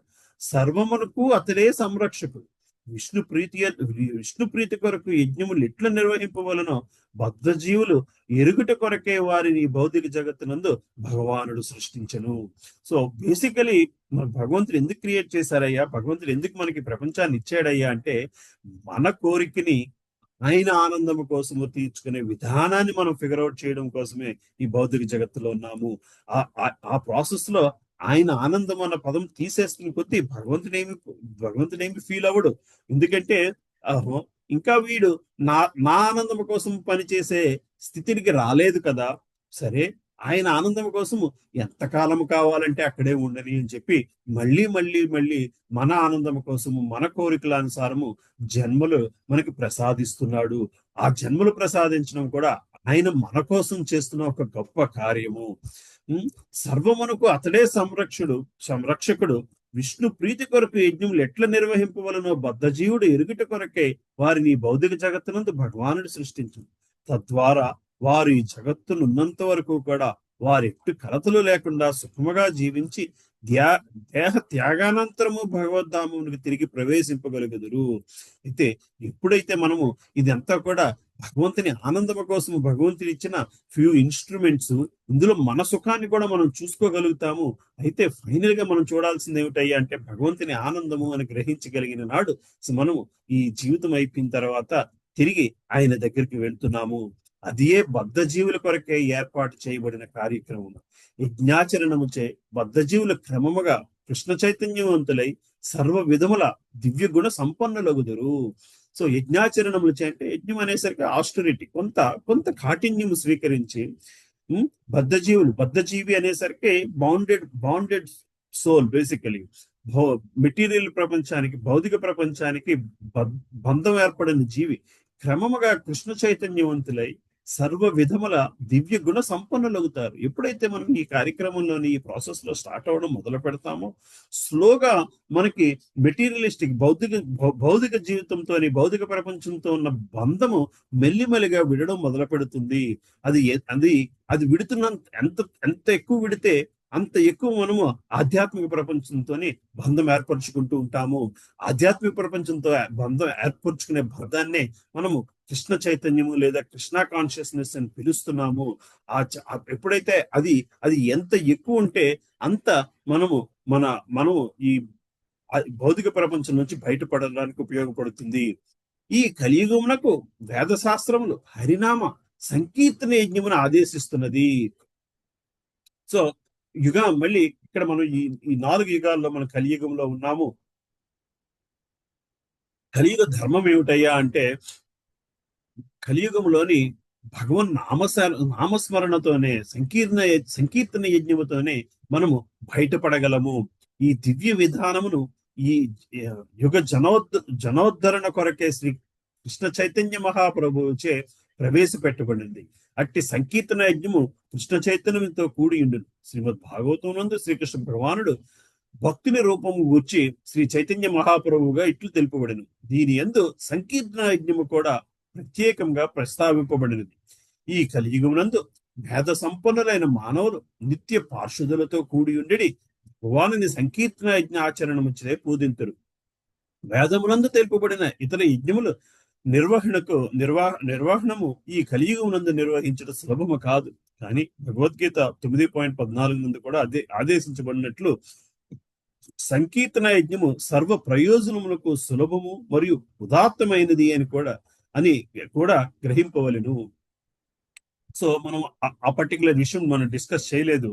సో ఒక్కొక్క యుగానికి ఒక్కొక్క పద్ధతి ఉంటుంది భగవంతుని చేరుకోవడానికి. సత్యయుగంలోని తపస్సు చేసుకుని భగవంతుని చేరుకునేవారు. నెక్స్ట్ త్రేతాయుగంలోకి వచ్చేసరికి యజ్ఞాచరణతోని భగవంతుని చేరుకునేవారు. ద్వాపర యుగంకి వచ్చేసరికి విగ్రహారాధనతో భగవంతుని చేరుకోవడం సులభం అయ్యే పద్ధతులు ఆ యుగంలో భగవంతుడు ప్రవేశపెట్టారు. భగవంతుడు ఆ విధంగా ఈ ద్వాపర యుగంకి వచ్చేసరికి 100 సంవత్సరాలు 1000 సంవత్సరాలు తపస్సు చేయగలిగే శక్తి మనుషుడికి ఉండని పరిస్థితి. అందుకు ద్వాపర యుగంలోని కేవలము భగవంతుడిని విగ్రహ రూపంలో కొలిచినంతనే నువ్వు సిద్ధి పొందగలవయ్యా, నువ్వు ముక్తి పొందగలవయ్యా అని భగవంతుడు చెప్పుకొచ్చారు. కలియుగంకి వచ్చేసరికి మనకి అది కూడా కష్టకరమైన కార్యమే అయిపోతూ వస్తుంటుంది. రోజు మనం గుడికి వెళ్ళి భగవంతుని దండం పెట్టుకునే స్థితి కూడా లేని పరిస్థితి కలియుగంలో ఉంటుంది. అందుకని కలియుగంలోని కేవలము హరినామ సంకీర్తనతోనే నువ్వు ముక్తిని పొందగలవు అని చెప్పుకొస్తున్నారు. ఇక్కడే కాదు, మనం ఎక్కడ చూసినా సరే చాలా పురాణాల్లోని ఈ నామ సంకీర్తనకి రిఫరెన్స్ ఉంటుంది, కలియుగానికి నామ సంకీర్తనకి. అందువలన చాంటింగ్ చేసుకోవడానికి, చాంటింగ్ రోజు మీరు చెయ్యాలి అనడానికి the fundamental reason is that కలియుగంలోని కేవలము భగవన్ నామస్మరణతోనే మనము బయటికి పడిపోగలము. అందుకని అయితే ఇవన్నీ కూడా భగవంతుడు మన కోసం క్రియేట్ చేసిన విషయాలు అయినా సరే కలియుగంలోని భగవంతుని పొందడం సులభమైన మార్గం ఏమైనా ఉందయ్యా అంటే అది నామస్మరణ ద్వారా అన్నది మనం గ్రహించాల్సిన విషయము. కృష్ణ. సో నెక్స్ట్ శ్లోకానికి వెళ్దామమ్మా. 11వ శ్లోకము ఎవరు చదువుతున్నారా? చదవండి అమ్మా. పార్వతి మాతేనా చదవండి. ఎవరు అడిగారు? చదవండి అమ్మా. రవికుమారి మాతాజీ చదవండి. హరే కృష్ణ. దేవాన్ భావయతానేన తే దేవా భావయంతు వః పరస్పరం భావయంతస్ శ్రేయ పరమవాప్సదా. అనువాదం. యజ్ఞములచే తృప్తి చెందిన దేవతలు కూడా మీకు ప్రీతిని కలిగించుదురు. అట్లు మానవులు మరియు దేవతల నడుమ పరస్పర సహకారముతో అందరికీ శ్రేయస్సు చేకూరును. హరే కృష్ణ. మనం చేసే యజ్ఞము ఇదివరకు మనం పురాణాల్లో చూసినా సరే దశరథ మహారాజు యజ్ఞము చేసి దేవతను సంతోషిస్తే దేవతలు మనకి పరీక్ష మహారాజుకి దశరథ మహారాజుకి పుత్రకామేష్టి యాగం చేస్తే వాళ్ళేమో పాయసం ఇవ్వడము, దాంతో పిల్లలు పుట్టడము జరుగుతుంది. అంటే ఎప్పుడైతే యజ్ఞము చేస్తామో దేవతలు కూడా సంతృప్తి చెందుతారయ్యా. ఆ విధముగా మానవులకి దేవతల మధ్య పరస్పర సహకారం చే సర్వులకు శ్రేయస్సు కలుగుతుంది. So that is how we maintain a good relationship with దేవతస్. దేవతల వాళ్ళతో మనం ఎంత గొప్ప రిలేషన్ మెయింటైన్ చేస్తే వాళ్ళు మనకి భూమండలం మీద మన జీవితము అంత సులభకరంగా జరిగేలా చూస్తూ ఉంటారు. గోవర్ధనగిరి లీలలో చూస్తాము, ఇంద్రుడు ప్రీతి అర్థము. ఇంద్రుడిని ఎప్పుడైతే ప్రార్థిస్తామో అప్పుడు వాళ్ళు ఇంద్రుడు వాళ్ళకి వరుడు దేవుడి ద్వారా వర్షాలు కురిపించడం, వాయుదేవుడి ద్వారా గాలిలు వీపించడం, ఇవన్నీ కూడా ఆయన కంట్రోల్లో ఉంటాయి. దిక్పాలకులు ఆయన కంట్రోల్లో ఉంటారు. సో అందువలన దిక్కులను పాలించే వాళ్ళందరూ ఆయన కంట్రోల్లో ఉంటారు. కాబట్టి దానికి తగ్గట్టు ఆ మేఘాల మూమెంట్ ఇవన్నీ వచ్చి వర్షాలు పడతాయి. కేవలం యజ్ఞము వలనే దేవతలు సంతృప్తి పొందుతారు. అంటే వాళ్ళని సంతృప్తి పొందించే పద్ధతి. మళ్ళీ యజ్ఞం అంటే ఫిజికల్ గా హోమం వేయడం అవన్నీ ఆ యుగాల్లో సరిపోయినాయి. ఈ యుగానికి వచ్చేసరికి నామ సంకీర్తనతోనే. అయితే మళ్ళీ మనం ముందు చూస్తాం, భగవంతుడు ఇదే మాట చెప్తున్నాడు. ఇక్కడికి మనకు ఒక స్టెప్ నేర్పుకొస్తున్నాడు. ఏంటయ్యా అంటే మన పైనుండే దేవతలకి, మనల్ని పాలించే దేవతలకి ఉండే రిలేషన్ గురించి చెప్పుకొస్తున్నాడు. అయితే కొంచెం ముందుకు వెళ్ళిన తర్వాత మీరు దేవతలకి ఆయనకి ఉన్న సంబంధం గురించి చెప్పుకొస్తూ ఉంటారు. That will discuss later. But for now let us understand, మనం చేసే ఆస్టరిటిక్ యాక్టివిటీస్, మనం చేసే యజ్ఞాచరణం వలన దేవతలు సంతృప్తి కలుగుతారు. ఆ విధముగా దేవతలకి మనకి సహకారం ఉంటేనే కానీ జీవితం గడవదు. మనం అంతా నా చేతిలోనే ఉంది, నేనే చేస్తున్నాను అన్న భావన బయటికి తీసడానికి మొదటి స్టెప్ ఏమిటయ్యా అంటే దేవతల సహకారంతోనే నాకు నడుస్తుంది, పని జరుగుతుంది. మనకి ఐ థింక్ ఈ భాష్యంలోనే వస్తుంది. ప్రతి విషయానికి కూడా ఒక దేవత ఇన్ఛార్జ్ ఉంటాడు. మన హార్ట్ బీట్ అవ్వడానికి ఒక దేవత ఇన్ఛార్జ్ ఉంటాడు. మన కను రెప్ప పడడానికి ఒక దేవత ఇన్ఛార్జ్ ఉంటాడు. మన బాడీలో ఉండే ప్రతి అవయవం పనిచేయడానికి ఒక్కొక్క అవయవానికి ఒక్కొక్క దేవత ఇన్ఛార్జ్ ఉంటాడు. అంటే ఎప్పుడైతే వాళ్ళు ఆనందం పడతారో అప్పుడే ఇవన్నీ జరుగుతూ వస్తూ ఉంటాయి అని మనకి భాగవతంలో కూడా చాలా క్లియర్ గా ఉంటుంది. ఈ కార్యం చేయాలంటే ఈ పర్టికులర్ దేవతని మీరు ఆనందపరచాలి, ఈ పర్టికులర్ విషయం కావాలంటే ఈ పర్టికులర్ దేవతని మీరు ఆనందపరచాలి అని చెప్పి పెద్ద లిస్ట్ ఉంటుంది. ఏ భౌతిక కార్యానికి ఏ దేవత లింకు అనేది మ్యాప్ చేసి ఉంటుంది. భాష్యం చూద్దాం. శ్రీ ప్రభుపాదుల వారి భాష్యం. శ్రీ ప్రభుపాదుల వారికి జై. లోక కార్యములు నిర్వహించుటకై నియమింపబడిన పాలకులే దేవతలు. దేహాత్మల పోషణార్థమై కావలసిన గాలి, వెలుతురు, నీరు మరియు ఇతర వరములన్నింటినీ సమకూర్చే కార్యము అట్టి దేవతలకు ఇవ్వబడింది. అసంఖ్యాక సహాయకులైనట్టి అట్టి దేవతలు దేవదేవుని దేహములోని వివిధ భాగములు. ఈ దేవతలందరూ కూడా భగవంతుని విరాట రూపంలోని భాగములవుతారు. అది మళ్ళీ మనము భగవంతుని విశ్వరూపం చూసినప్పుడు చూస్తాము. అట్టి దేవతల తృప్తి మరియు అసంతృప్తులనేవి మానవుల చేయి యజ్ఞాచరణలపై ఆధారపడి ఉన్నవి. కొన్ని యజ్ఞములు ప్రత్యేకించి కొందరు దేవతలను తృప్తిపరచుటకై ఉద్దేశింపబడినవి. అయినను వానిని చేసినచో ప్రధాన భోక్త అయిన విష్ణు భగవానుడు పూజింపబడును. సో దేవతలకి మనము యజ్ఞాలు చేసినా సరే వీటందరికీ రాజు, వీళ్ళందరినీ లీడ్ చేసే వ్యక్తి ఎవరయ్యా అంటే ఈ భూమండలానికి, ఈ బ్రహ్మాండానికి శ్రీ మహావిష్ణువు, శ్రీ విష్ణు భగవానుడు వీళ్ళందరికీ కూడా నాయకుడు, అధినేత. సో అతని ఆ ప్రధాన భక్త విష్ణుని పూజించబడుతూ ఉంటాడు. ఒక విధంగా దేవతలను పూజిస్తే విష్ణువు కూడా పూజింపబడతారు. అదే విష్ణువును పూజిస్తే దేవతలందరూ ఆటోమేటిక్ గా సంతోషిస్తారు. That will see little later. Bhagavad Gita 5:29 నుండి శ్రీకృష్ణుడే సకల యజ్ఞములకు భోక్త అని తెలుపబడింది. భోక్తారాం యజ్ఞ తపసాం అంటే అన్ని యజ్ఞాలకి ఫైనల్ గా చేరేది నా దగ్గరికే. కనుక సమస్త యజ్ఞముల ముఖ్యోద్దేశము యజ్ఞపతి ప్రీతియే. ఈ యజ్ఞములను యథావిధిగా నిర్వహించినప్పుడు మానవ అవసరములను అందించు వివిధ శాఖలకు చెందిన దేవతలు సహజముగానే సంతృప్తులవుదురు. So the day you have a government system, right? You have a president and he has so many secretaries. ఆయన కింద చాలా మంది డిఫరెంట్ డిపార్ట్మెంట్స్ లీడ్ చేస్తున్న వాళ్ళు ఉంటారు. Finance department, externals affairs ministry, లేకపోతే కామర్స్ మినిస్ట్రీ, దెన్ ఆ మినిస్ట్రీ, ఈ మినిస్ట్రీ అంటూ 10 రకాల మినిస్ట్రీస్ ఉంటాయి. ఒక పని జరగాలనుకోండి, మీరు మినిస్టర్కి దృష్టికి తీసుకువెళ్ళగలిగితే అవునా ఇది ఇట్లా జరగాల, ఇందులో తప్పు ఉందా అని ఆ మినిస్టర్కి అర్థమైతే ఆ మినిస్టర్ వెంటనే చేస్తాడు. ఆ మినిస్టర్ ఒక ఫేవర్ కావాలి, ఆ మినిస్టర్ తో మంచిగా ఉంటే ఫేవర్ వెంటనే క్లియర్ అవుతుంది. కానీ కానీ ఫైనల్ గా అది ఎక్కడి నుంచి వస్తుంది? ద ప్రెసిడెంట్ మినిస్టర్ తో క్లియర్ అయినా సరే minister is working for the president. ఆ ప్రెసిడెంట్ వల్లనే మినిస్టర్ కి ఆ పవర్ వచ్చింది, దానివల్ల క్లియర్ అవుతుంది. కానీ ఇదే విషయం డైరెక్ట్ గా ప్రెసిడెంట్ కి అర్థమయ్యి అనుకోండి, మినిస్టర్ కి అర్థం అయినా అవ్వకపోయినా ఆటోమేటిక్ గా పని జరుగుతుంది. అదే విధముగా మనము ఈ దేవతల చేత పరిచయం చూపించుకోవడానికి ఒక ప్రాసెస్ ఉంది. కానీ ఈ దేవతలందరూ కూడా ఎందుకు పనిచేస్తున్నారయ్యా? మహావిష్ణువుని దేవతలు ఎంత గొప్పగా పనిచేస్తే, ఓ మినిస్టర్ ఎంత గొప్పగా పనిచేస్తే ప్రైమ్ మినిస్టర్ ప్రెసిడెంట్ మీద అతని మీద అతనికి గౌరవం దొరుకుతుంది. ప్రైమ్ మినిస్టర్ ప్రెసిడెంట్ తన కింద మినిస్టర్ ఎంత గొప్పగా పనిచేస్తే అతనికి అంత గౌరవం దొరుకుతుంది. వీళ్ళు కూడా మన సుఖం కోసం పనిచేస్తున్న ఫైనల్ గా కూడా అతన్ని ఇంప్రెస్ చేద్దామని, అతని బాస్ ని ఇంప్రెస్ చేద్దామన్న భావంతోనే పనిచేస్తూ ఉంటారు. అదే కార్యము డైరెక్ట్ గా బాస్ నుంచి ఇన్స్ట్రక్షన్ వచ్చింది అనుకోండి, ఆ తర్వాత వాళ్ళ ఆనందం ఉందా లేదా అన్నది దాన్ని పక్కన పెట్టి బాస్ కి నచ్చినట్లు దాన్ని ఇంప్లిమెంట్ చేయాల్సిన బాధ్యత వాళ్ళ మీద ఉంది. అందువలన ఫైనల్ గా ఈ యజ్ఞానికి ఈ యజ్ఞపతి శ్రీకృష్ణ భగవానుడే. అదే విషయం భగవంతుడు చెప్పుకొచ్చాడు 5.29 శ్లోకంన, నేనే వీరి యజ్ఞ భోక్తని అని, పరమ యజ్ఞ భోక్తని నేనే అని చెప్పుకొచ్చారు.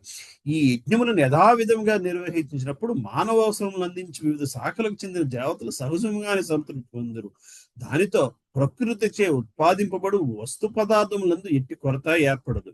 యజ్ఞాచరణము అనేక ఇతర లాభములన్నింటినో చేకూర్చును. చివరికి అవి భౌతిక బంధముల నుంచి విముక్తిని కూడా ప్రసాదించును. ఏమవుతుందయ్యా, మనకి ఆ మినిస్టర్స్ అందరూ కూడా మనకు నచ్చినట్టు పనిచేస్తున్నారు అనుకోండి, then you're automatically happy. You're not worried about making them happy anymore. You're not worried about, because they're all happening automatically. Then you'll start thinking beyond that. అదే విషయం ఇక్కడ కూడా జరుగుతూ ఉంటుంది.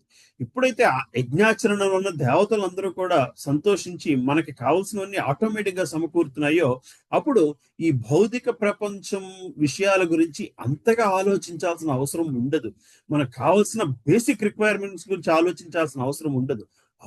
అప్పుడు మానవుడు ఏం చేస్తాడయ్యా అంటే, ఇంకా దీనికంటే బియాండ్ గా ఆలోచించిన ఏముంది అంటే ఆ ఆత్మానంద తృప్తి గురించి ఆలోచించడం మొదలు పెడతాడు.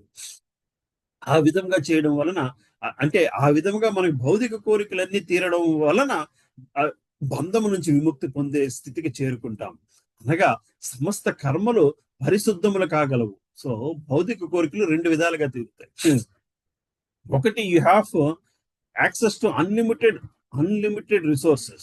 Then you are enjoying them unlimited and all your desires are fulfilled. కానీ ఆ ప్రాసెస్ లో ఏమవుతుంది, ఈ అన్లిమిటెడ్ సప్లై ఎప్పుడైనా ఆగిపోతుందేమో అని భయం వేస్తుంది. ఈ సుఖానికి అలవాటు పడ్డ శరీరము ఈ అన్లిమిటెడ్ సుఖం ఎప్పుడైనా ఆగిపోతుందేమో అని చెప్పి ఆ అన్లిమిటెడ్ సుఖాన్ని గార్డ్ చేయడానికి ఏం చేసుకోవాలి? దిస్ ఇస్ వాట్ హిరణ్యకశిపుడు పడ్డాడు. దిస్ ఇస్ వాట్ మోస్ట్ దానవ రాజులు చేసే కార్యం ఇదే. ఈ అన్లిమిటెడ్ సుఖం ఆగిపోవడానికి ఆపగలిగే కారణం దేవతల్లో చేయగలరు. వాళ్ళు వర్షాలు కురిపించకపోతే నాకు ఇక్కడ మొత్తం దుర్భిక్షం అయిపోతుంది, అందువల్ల నేను వెళ్ళి స్వర్గలోకాన్ని కూడా జయించి రావాలి. మరి నేను స్వర్గలోకాన్ని జయించి రావాలి అంటే నా దగ్గర ఉన్న శక్తులు చాలవు. ఈ శక్తులు ఫ్రీగా ఇవ్వగలిగే వాళ్ళు ఎవరున్నారయ్యా అంటే బ్రహ్మదేవుడు, శివుడు. వీళ్ళు కొంచెం మనం తపస్సు చేసుకోగలిగితే వీళ్ళు మనకి ఈ శక్తులు ఇస్తారు. ఈ శక్తులతోని నేను నాకున్న సుఖాన్ని, అన్లిమిటెడ్ సుఖాన్ని ఎప్పటికీ గార్డ్ చేసుకుంటూ వెళ్ళగలను అని చెప్పి ఆ అన్లిమిటెడ్ సుఖాన్ని ఇవ్వగలిగే దేవతల బందీలను చేయించడానికి ప్రయత్నిస్తూ ఉంటారు. ఇంద్రుడు కూడా ఎవడో ఒకడు వచ్చి నా కార్యాన్ని చెయ్యనివుడు అన్న భావంతో భయపడుతూ ఉంటాడు. మనకి ఇంద్రుడు చూస్తున్నప్పుడల్లా ఏదో ఆయన పొజిషన్ పోతుంది అన్న భావంలో ఉన్నాడు అని ఆలోచిస్తూ ఉంటాము. కానీ ఆయనకున్న కార్యాన్ని చేయడానికి వేరొక అసమర్థుడు వచ్చేస్తాడేమో ఆ స్థితిలోకి. దాని వలన మరింత భౌతిక ప్రపంచం మరింత నాశనం అయిపోతుందేమో అనే భయంతో ఎప్పుడు ఉంటూ ఉంటాడు ఇంద్రుడు. తప్పితే తన పొజిషన్ పోతుంది, తన సీట్ పోతుంది అనే భావన కంట. Anyway, that's different story. మరి ఇది అన్లిమిటెడ్ సప్లైతోనే భౌతిక సుఖాన్ని అనుభవించడం ఒక ప్రాసెస్ అయితే, కేవలం మనకి ఎంత ఆనందించగలము, ఆనందించడానికి ఎంత సరిపోతుంది అంత మాత్రము మనకుంటే చాలు అన్న భావనలో ఉన్న వాళ్ళు దేవతల్ని పూజించడం మొదలు పెడతారు. దేవతలు వీడికి ఈ మాత్రం ఇస్తే వీడు సుఖంగా ఉండగలుగుతాడు అన్న భావన అని వాళ్ళు ఆ మాత్రమే ఇస్తూ ఉంటారు. ఈ ప్రాసెస్ లో ఏమవుతుందయ్యా అంటే, దేవతలు మంచి కోరే వ్యక్తులు కాబట్టి మనం మనసు శుద్ధి పడడం జరుగుతూ ఉంటుంది.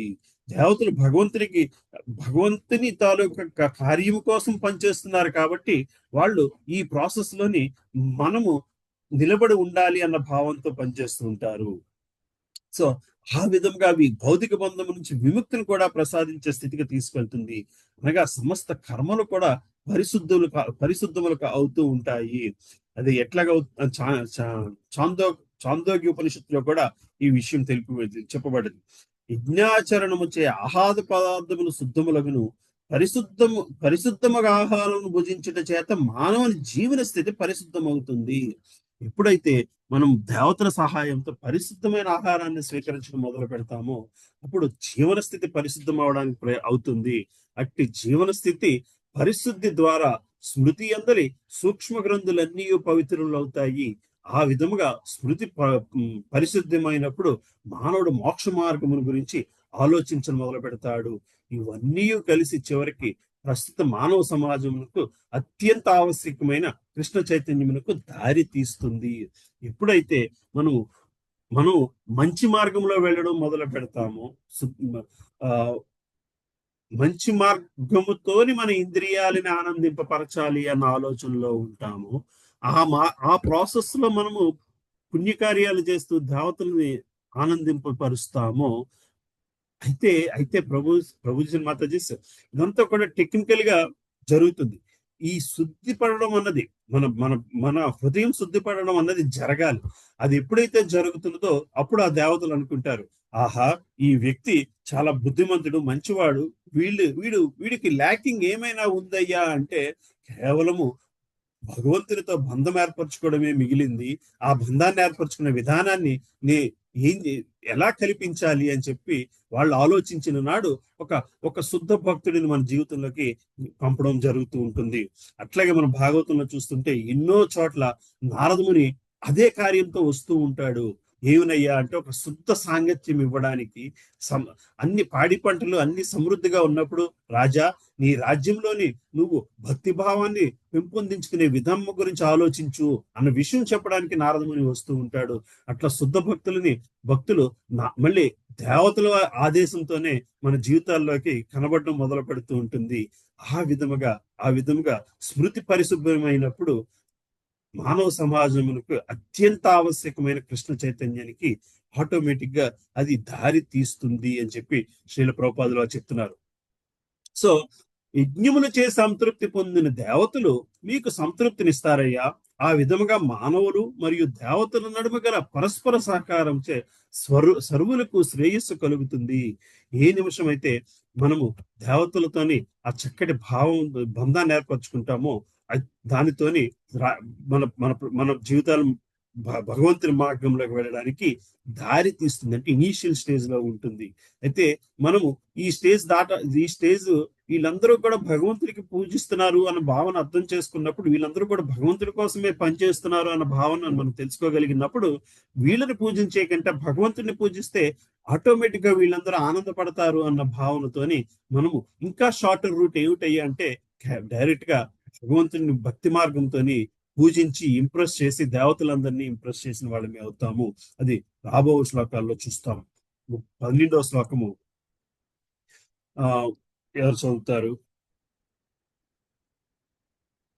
సో దేవతార్చనలో ఉన్న చిన్న చిన్న సమస్యలు ఏమిటి అన్నది కూడా మనకు భగవంతుడు చెప్పుకొస్తూ ఉంటారు. చదవండి అమ్మా. చదువుతావమ్మా? హరే కృష్ణ. 12వ శ్లోకం. ఇష్టాన్ భోగాన్ హి వో దేవా దాస్యంతే యజ్ఞ భావితాః తైదత్తాన ప్రధాయైభ్యో యో భుంక్త్వేస్తేన ఏవ సహా. అనువాదం. వివిధ జీవనావశ్యక్యములను వనగూర్చు కార్యమున నియుక్తులైన దేవతలు యజ్ఞాచరణముచే సంతృప్తి నొంది మీకు కావలసిన వస్తువులనన్నింటినీ వసంగుదురు. కానీ దేవతలిచ్చు వస్తువులను తిరిగి వారికే అర్పింపగే తాను అనుభవించువాడు నిక్కముగా చోరుడే అగును. హరే హరే కృష్ణ. కృష్ణ. సో మనం దేవతలు మన మన యజ్ఞం వలన వాళ్ళు సంతృప్తి పొంది మనకు కావలసినవన్నీ ఇచ్చినప్పుడు అవన్నీ కూడా నాది నా సొంతము అన్న భావంతో ఉండకుండా ఉంటే మాత్రము అది తప్పకుండా లోభత్వము అని చెప్పుకొస్తున్నారు. అవి మళ్ళీ తిరిగి వారికే అర్పించే స్థితిలో ఉండాలి మనస్థితి. అంటే ఫిజికల్ గా ఇవ్వాల్సిన అవసరం కాదు, మెంటల్ గాను మళ్ళీ మనం దేవతలకు అర్పించగలగాలి. ఇది నీ నీ నువ్వు ఆనందపడి నాకు ఇచ్చినది, ఇది నువ్వు నాకు అంటే బేసికలీ ఈ ప్రాసెస్ లోని మన రోల్ చాలా చిన్నది అని గ్రహించి మన స్థితిని చాలా చిన్నది అని గ్రహించి ఆ మైండ్ స్థితిలో ఉన్నప్పుడే కర్మ నిష్కామం అవుతుంది. కర్మ ఎప్పుడు బందీ అవుతుంది, కర్మ ఎప్పుడు నిష్కామం అవుతున్నది అన్నది స్టెప్ బై స్టెప్ మనకి భగవంతుడు ఈ చాప్టర్ లో ఎక్స్ప్లెయిన్ చేసుకొస్తున్నారు. వివిధ జీవనావశ్యకములను అనగవచ్చు కార్యమున నియుక్తులైన దేవతలు అంటే మనం ఒక్కొక్క కార్యం మన వివిధ జీవనావశ్యకములు అంటే మన జీవిత అవసరాలని అన్ని జీవిత అవసరాలని తీర్చడం కోసమే దేవతలు యజ్ఞాచరణలు చేసి సంతృప్తి పొంది మనం చేసే యజ్ఞం వలన ఆనందించి మనకు కావాల్సిన వస్తువులన్నీ ఇస్తున్నారు. కానీ ఒకసారి దేవతలు ఇచ్చిన తర్వాత ఒకసారి ఆ వస్తువు మన చేతిలోకి వచ్చేసిన తర్వాత దాని పొజెసివ్నెస్ తో దాని ఓనర్షిప్ ను మనము కంప్లీట్ గా తీసేసుకుంటున్నాం. The moment we take the ownership of something that is given to us for our use, then you are becoming a miser. That is what is making you bound to materialistic world. ఎప్పుడైతే ఆ ownership ను మనం గ్రహిస్తున్నామో ఆ నిమిషమే మనం దాంతో బందీ అయిపోతున్నాము. ప్రభుపాదులు వారు భాషించుతాం. దేవాది దేవుడైన విష్ణువు తరపున జీవిత అవసరములను సమకూర్చుటకు వినియోగింపబడిన అధికారులే దేవతలు. కావున వారిని విధిపూర్వకంగా యజ్ఞములచే తప్పక సంతృప్తి పరుపవలెను. వేదములందు వివిధ దేవతల కొరకు వివిధములైన యజ్ఞములు నిర్దేశింపబడింది. కానీ అవన్నీ చివరికి దేవాది దేవునికి అర్పింపబడింది. దేవాది దేవుని తత్వమును గూర్చి తెలియని వారికే దేవతా యజ్ఞములు ఆదేశింపబడినవి. మానవుని వివిధ భౌతిక గుణములను అనుసరించి వివిధ రకమైన యజ్ఞములు వేదములందు నిర్దేశింపబడినవి. వివిధ దేవతల పూజలు కూడా అదే విధముగా వివిధ గుణములను అనుసరించి వివరింపబడినవి. ఉదాహరణకు మాంసభక్షకులకు ప్రకృతి యొక్క భీకర రూపమైన కాళీదేవి పూజ సూచింపబడింది. వారు ఆ దేవత ఎదుట జంతువుని బలి ఇవ్వచ్చు, కానీ సత్వగుణం నందున వారికి విష్ణు భగవాను ఆరాధన మాత్రమే ఆదేశింపబడింది. క్రమముగా ఆధ్యాత్మిక స్థితిని పొందుటకే ఈ యజ్ఞముల ఉద్దేశం. సామాన్య మానవుడు పంచమహాయజ్ఞములందు 5 యజ్ఞములను తప్పనిసరిగా చేయవలెను. ఈ పంచయజ్ఞములు అనేవి 5 రకాల యజ్ఞాలు ఉంటాయి. ఇవి ఏమిటయ్యా అంటే 5 గ్రేట్ డైలీ యజ్ఞాస్, ప్రతిరోజు చేయగలసిన పంచయజ్ఞాలంట. ఏమిటయ్యా అంటే ఫస్ట్ది బ్రాహ్మణ యజ్ఞం, కాల్డ్ ఆల్సో వేద యజ్ఞాస్. ప్రతిరోజు బ్రాహ్మణుడికి కొంత దానం ఇవ్వగలగాలి. దేవయజ్ఞ, భగవంతుడికి కొంత దానం ఇవ్వగలగాలి. పితృయజ్ఞ, పితృలకి మనము ఇది అర్పించగలగాలి. ప్రతిరోజు కూడా వాళ్ళ కోసం అంటూ కొంత పక్కన పెట్టగలగాలి. భూత యజ్ఞ, హోమేస్ టు బీయింగ్, అండ్ మనుష్య యజ్ఞ, హోమేస్ టు మెన్. భూత యజ్ఞ అనేసరికి జంతు జీవనానికి రోజు కూడా ప్రతిరోజు కొంత మనం వాటి జీవనం కోసం కొంత ఇవ్వగలగాలి. మనుష్య యజ్ఞ అంటే అప్పుడు మరో మనిషికి మనము దానం చేసి అప్పుడు మనం స్వీకరించాలి. మీరు చూస్తే, జాగ్రత్తగా చూస్తే, if you can look back to your ancestors are like 1-2 generations ముందున్న పూర్వీకులు చూస్తే వాళ్ళ డైలీ లైఫ్ ఇట్లాగ ఉండేది. ప్రతిరోజు ఉదయం లెగ్గానే గుడి దగ్గరికి వెళ్ళి కొంత దక్షిణ ఇవ్వడం బ్రాహ్మణుడికి, అది కంపల్సరీగా చేసేవారు. అట్లాగనే భగవంతుడికి అర్పించడము, దేవతలకు అర్పించడము. వాళ్ళు తినక ముందు పితృలకు పిండం ప్రతిరోజు పెట్టేవారు. ప్రతిరోజు కూడా భోజనం చేసే ముందు ఒక ముద్ద తీసి పక్కన పెట్టేవారు. కొన్ని ఫ్యామిలీస్ లో I think even if I remember it right, మా ఫ్యామిలీలో కూడా ఇట్లాగనే ఉండేది. మా తాతగారు ఆ ముద్ద తీసి పక్కన పెట్టేవారు. పిల్లలందరూ కూడా వెయిట్ చేసేవారు. ఆయన తీసి పెట్టిన ముద్ద బయటికి తీసుకెళ్లి ఎవరో కాకికి పెట్టేవారు. అది తిన్న తర్వాత ఆయన తినేవారు, ఆయన తినే తర్వాత మిగతా వాళ్ళు తినేవారు. సో అటువంటి ఆచారాలు ఎందుకు ఉండేవయ్యా అంటే ఈ ఐదు జరగాలి కాబట్టి. అది పితృలకు పెట్టడం, అలాగే జంతువుకు పెట్టడం. ప్రతిరోజు కూడా పూర్వకాలంలోని గుడికి వెళ్ళేవారు. పొద్దున్నే గుడికి వెళ్ళి గుడి దగ్గర ఆవు ఉండేది, దానికి కాస్త గడ్డి పెట్టి ఆవు తిన్న తర్వాతనే ఇంటికి వచ్చి బ్రేక్ఫాస్ట్ చేసేవారు. ఈ 5 స్టెప్స్ జరగడం కోసము గుడి దగ్గర ఇళ్ళు ఉండేవి, లేదా ఇళ్ళు ఎక్కువ ఉంటే అక్కడ ఒక గుడి ఉండేది. ఆ గుడి పక్కన ఒకటో రెండో ఆవులు కట్టి ఉండేవి. ఈ 5 యజ్ఞాలని కూడా ప్రతిరోజు చేసేవారు. ఇవాళ రేపు చాలా కష్టమైన కార్యం అయిపోయింది, కానీ ఈ 5 జరగకుండా వాళ్ళ డే టైం స్టార్ట్ అయ్యేది కాదు. ఈయనను మానవ సంగమునకు అవసరమైనట్టి జీవిత అవసరములన్నీ శ్రీకృష్ణ భగవాని ప్రతినిధులైన దేవతలచే సమకూర్చబడునని ప్రతి ఒక్కరూ ఎరగవలెను. మానవులు ఎవరునూ ఒక వస్తువును సృష్టింపజాలం. ఉదాహరణకు మానవులు భుజించే ఆహార పదార్థములను పరిశీలించినచో సత్వగుణ ప్రధానములు స్వీకరించే ధాన్యము, పండ్లు, కూరలు, పాలు, పంచదార మున్నగనవే కాకుండా మాంసాహారులు భుజించే విధములైన మాంసము మరియు ఏది కూడా మానవుని చేత సృష్టింపబడలేదు. మనం తినేది ఏది కూడా మనం సృష్టించలేదు. None of this is created in laboratory environment. At the end of it has to be created by the 5 elements. అట్లే మానవ జీవితంలో అవసరములైన వేడి, వెలుతురు, నీరు, వాయువు వంటి దేనిని కూడా మానవుడు తయారు చేయలేదు. ఉన్న వాటిని మనము అటు ఇటుగా వాడుతున్నాం తప్పితే ఇవన్నీ కూడా మనకి ఆల్రెడీ ప్రకృతిలోని సృష్టిలోని తయారై ఉన్నది. దేవదేవుడు లేకుండా సూర్యకాంతి, చంద్రకాంతి, వర్షము, వాయువు వంటివి కలుగజాలవు. భగవంతుడు కృప లేకుండా ఇవేవీ జరగవు. అవి లేకుండా ఎవ్వరూ జీవింపజాలరు. దీనిని బట్టి భగవానుడి కృపతో సమకూర్చు వస్తువులపైననే మన జీవితం ఆధారపడి ఉన్నదనే విషయం స్పష్టమగును. భగవంతుడు క్రియేట్ చేసిన వస్తువులతోనే మన జీవితము బేసిక్ రిక్వైర్మెంట్స్, తినడానికి తిండి కానీ, కంఫర్టబుల్ గా పడుకోవడానికి కూడా భగవంతుడు క్రియేట్ చేసిన విషయాలపైనే మన జీవితం ఆధారపడి ఉన్నదని గ్రహించాలి. చివరికి మనము నిర్వహించే కర్మాగారముల కొరకు కూడా లోహము, గంధకము, పాదరసము, మ్యాంగనీస్ వంటి ఎన్నో వస్తువులు లేదా ముడి పదార్థములు అవసరం కలదు. ఈ వస్తువులన్నీ భగవాన్ ప్రతినిధుల చేతే సమకూర్చబడింది. అట్లు లభించిన వానిని తగినట్లు సద్వినియోగపరుచుకుంటూ ఆనందముతో ఆరోగ్యవంతులై ఆత్మానుభూతిని గూర్చి చింతించుచు జీవిత పరమలక్ష్యమును అనగా జీవిత సంఘర్షణ నుంచి విముక్తిని సాధించలేని ఉద్దేశము చేతనే వారట్లు మనకు సర్వమును అందించుచున్నారు. అట్లు చేసినచో జీవిత లక్ష్యము యజ్ఞాచరణము చే సిద్ధించను.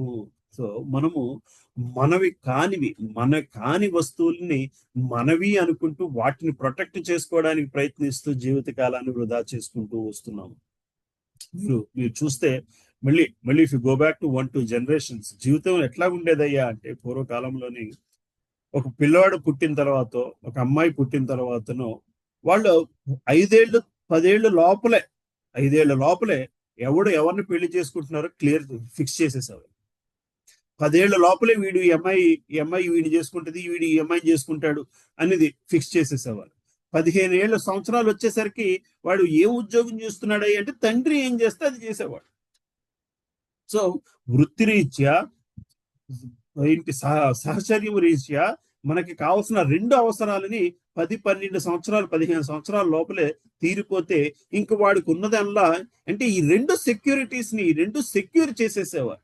వాళ్ళకి కావాల్సిన ఆ శారీరక సుఖం కోసం కావాల్సిన పార్ట్నరు, కడుపు పోషణ కోసం కావాల్సిన ఒక ధార్మిక పద్ధతిలోని దాన్ని ఎట్లా జీవించాలి అన్నది ఆ 2 ఫిక్స్ అయిపోయిన తర్వాత వాడికి ఉన్న జీవితం అంతా ఏమిటయ్యా అంటే మిగిలిన జీవితం అంతా కూడా ఆత్మ సంతోషం కోసం ఏమి చేయాలి అన్న భావనతోనే వాళ్ళు ఆ గుడి చుట్టూరు గుడికి సేవ చేస్తూ మిగతా జీవిత కాలాన్ని గడిపేవారు. కానీ ఇవాళ రోజు ఆ 2 విషయాల కోసమే మన ప్రయత్నంలోనే సగానికి ఎక్కువ జీవితం వెళ్ళిపోతుంది. there are people 30s they don't think it is time to even get married because they are not sure whom to get married to. 35-40 they still think their career is not settled. ఈ రెండు జరగందే జీవితం ఎట్లా ముందుకెళ్తామన్న భావనలో ఉన్నవాళ్ళు ఇంకా ఎక్కడ time ఉంది ఆధ్యాత్మిక చింతన చేయడానికి. ఈ 2 ఫిక్స్ చేసుకోవడానికి జీవితకాలం సగానికి ఎక్కువ గడిచిపోతుంది. అది that is the kind of system we have come in to basically. So అందుకని ఈ కలియుగంలోని ఎప్పుడు యజ్ఞాలు చేస్తారు, ఎప్పుడు హోమాలు వేస్తారు, ఎప్పుడు ఏంటి విగ్రహాధారణకి ఎప్పుడు దీనికి వెళ్తుంది? ఎప్పుడు వీడు చేసుకున్న మ్యారేజ్ మీద విరక్తి పుట్టి తపస్సు చేసుకోవడానికి టైం ఎక్కడుంది?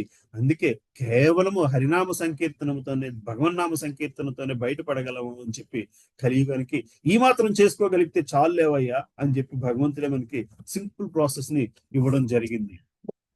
రైట్ ప్రభు మాతాజీ, అర్థమవుతుంది కదమ్మా? ఏమైనా క్వశ్చన్స్ ఉన్నాయా? వివిధ జీవన ఆవశ్యకములను గూర్చి కార్యమున నియుక్తులైన దేవతలు యజ్ఞ ఆచరణ చేతనే సంతృప్తి పొంది మీకు కావలసిన వస్తువులన్నిటినీ వసంగుతున్నాడు.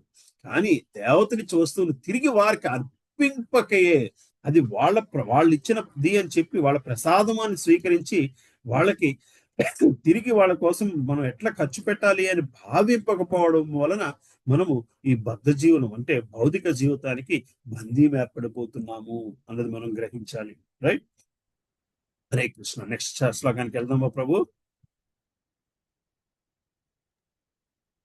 ఒకప్పుడు అలాగే జీవించేవారు నాన్న, ఇందులో ఉన్నట్టే జీవించేవారు. సారీ, ఇంకా కొంచెం శ్లోకం ఉండిపోయింది. కానీ మనము మానవ జన్మ లక్ష్యమును విస్మరించి భగవానుని ప్రతినిధులచే వసపడిన వాటిని కేవలం ఇంద్రియ తృప్తికే వినియోగించి భౌతిక సంసారమునందే మరింత అధికముగా చిక్కుకుని బద్దులమైపోతున్నాం. సృష్టి ప్రయోజనం అది కాదు కనుక మనం దొంగలుగా పరిగణింపబడి ఈ భౌతిక ప్రకృతి నియమములచే శిక్షింపబడుతున్నాం. ఎటువంటి ప్రత్యేక జీవిత ఉద్దేశమును కలిగి ఉండనందున దొంగలతో నిండి ఉన్న సంఘం ఎన్నడూ సుఖవంతము కాజాలదు. కనుక కేవలము దొంగలైనట్టి భౌతిక జనులకు ఎట్టి జీవిత లక్ష్యము ఉండదు. మనం అంతా కూడా దొంగలతో పోలుస్తున్నారు. ఏంటయ్యా మనం చేస్తున్నాము అంటే సంపాదించినంత నా కోసమైన భావంలో బతికేస్తున్నాము. వారికి ఇంద్రియ తృప్తియే ముఖ్యోద్దేశము. యజ్ఞములను ఎట్ని ఆచరింపవలనో వారు ఎరుగుజాలరు. కనుకనే అత్యంత సులభంగా నిర్వహింపబడే సంకీర్తన యజ్ఞం అనే యజ్ఞమును శ్రీ చైతన్య మహాప్రభు ప్రారంభించాను. కృష్ణ చైతన్య సిద్ధాంతమును అంగీకరించిన ప్రపంచ జనులు ఎవరైనా ఈ సంకీర్తన యజ్ఞమును ఆచరించవచ్చును. ఎప్పుడైతే మనకి ఈ సిస్టమ్ లో ఒక అభిప్రాయం ఏర్పడుతుందో వాళ్ళు ఎవరైనా సరేను ఈ యజ్ఞాన్ని ఆచరించవచ్చు. ఇది మాత్రమే మనకి బయటకు పెట్టే మార్గము అని గ్రహించాలి. That's the reason why I was emphasizing so much on these shlokas. ఇవాళ శ్లోకాలు ముందుకు జరగడం కంటే కూడా ఉన్న శ్లోకాన్ని కంప్లీట్ గా అర్థం చేసుకోవాలి. ఎక్కడ మెటీరియలిస్టిక్ ప్రపంచానికి మనం ఎందుకు బందీ అయిపోయాం అన్నది గ్రహించగలగాలి అనే విషయంతోని స్లోగా వెళ్తున్నాను. రైట్? కనీసం ఇంకొక శ్లోకం కనీసం చూసుకోవడానికి ట్రై చేద్దాము, కంప్లీట్ చేసుకోవడానికి. ఏమ్మా ఈ క్వశ్చన్స్ ఏమన్నాయో ఇప్పుడు దాకా? ఏది చెప్తున్నావమ్మా? ఒకప్పుడు అలాగే జీవించేవారు నాన్న అంటున్నాను. వాళ్ళకి తెల్లవారు లేస్తే ఈ యాతల్లో ఈ బాధలు ఏమీ లేవు. ఒక క్రమ శిక్షణ, ఒక క్రమ పద్ధతిలో అలా వెళ్ళిపోయేవారు అంతే. దీని తర్వాత అది, ఆ తర్వాత ఆ పని, ఆ తర్వాత ఆ పని, అంతే. హాయిగా రాత్రి అయ్యేదాకా గడిపేసేవారు, నిశ్చింతగా ఉండగలిగేవారు. ఈ రోజుకి ఇంతకంటే ఎక్కువ డిస్టెన్స్ ట్రావెల్ చేసేవారు కాదు.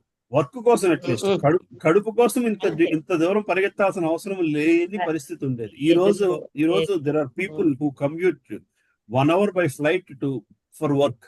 అలాంటి మనుషులు కూడా మనకు కనబడుతుంటారు. కనీసం రోజు పొద్దున్న ఫ్లైట్కి వెళ్ళి మరి సాయంత్రం ఫ్లైట్కి వచ్చే వాళ్ళు కూడా కనబడుతుంటారు. రైట్? అవునమ్మా, మారిపోయింది కదా.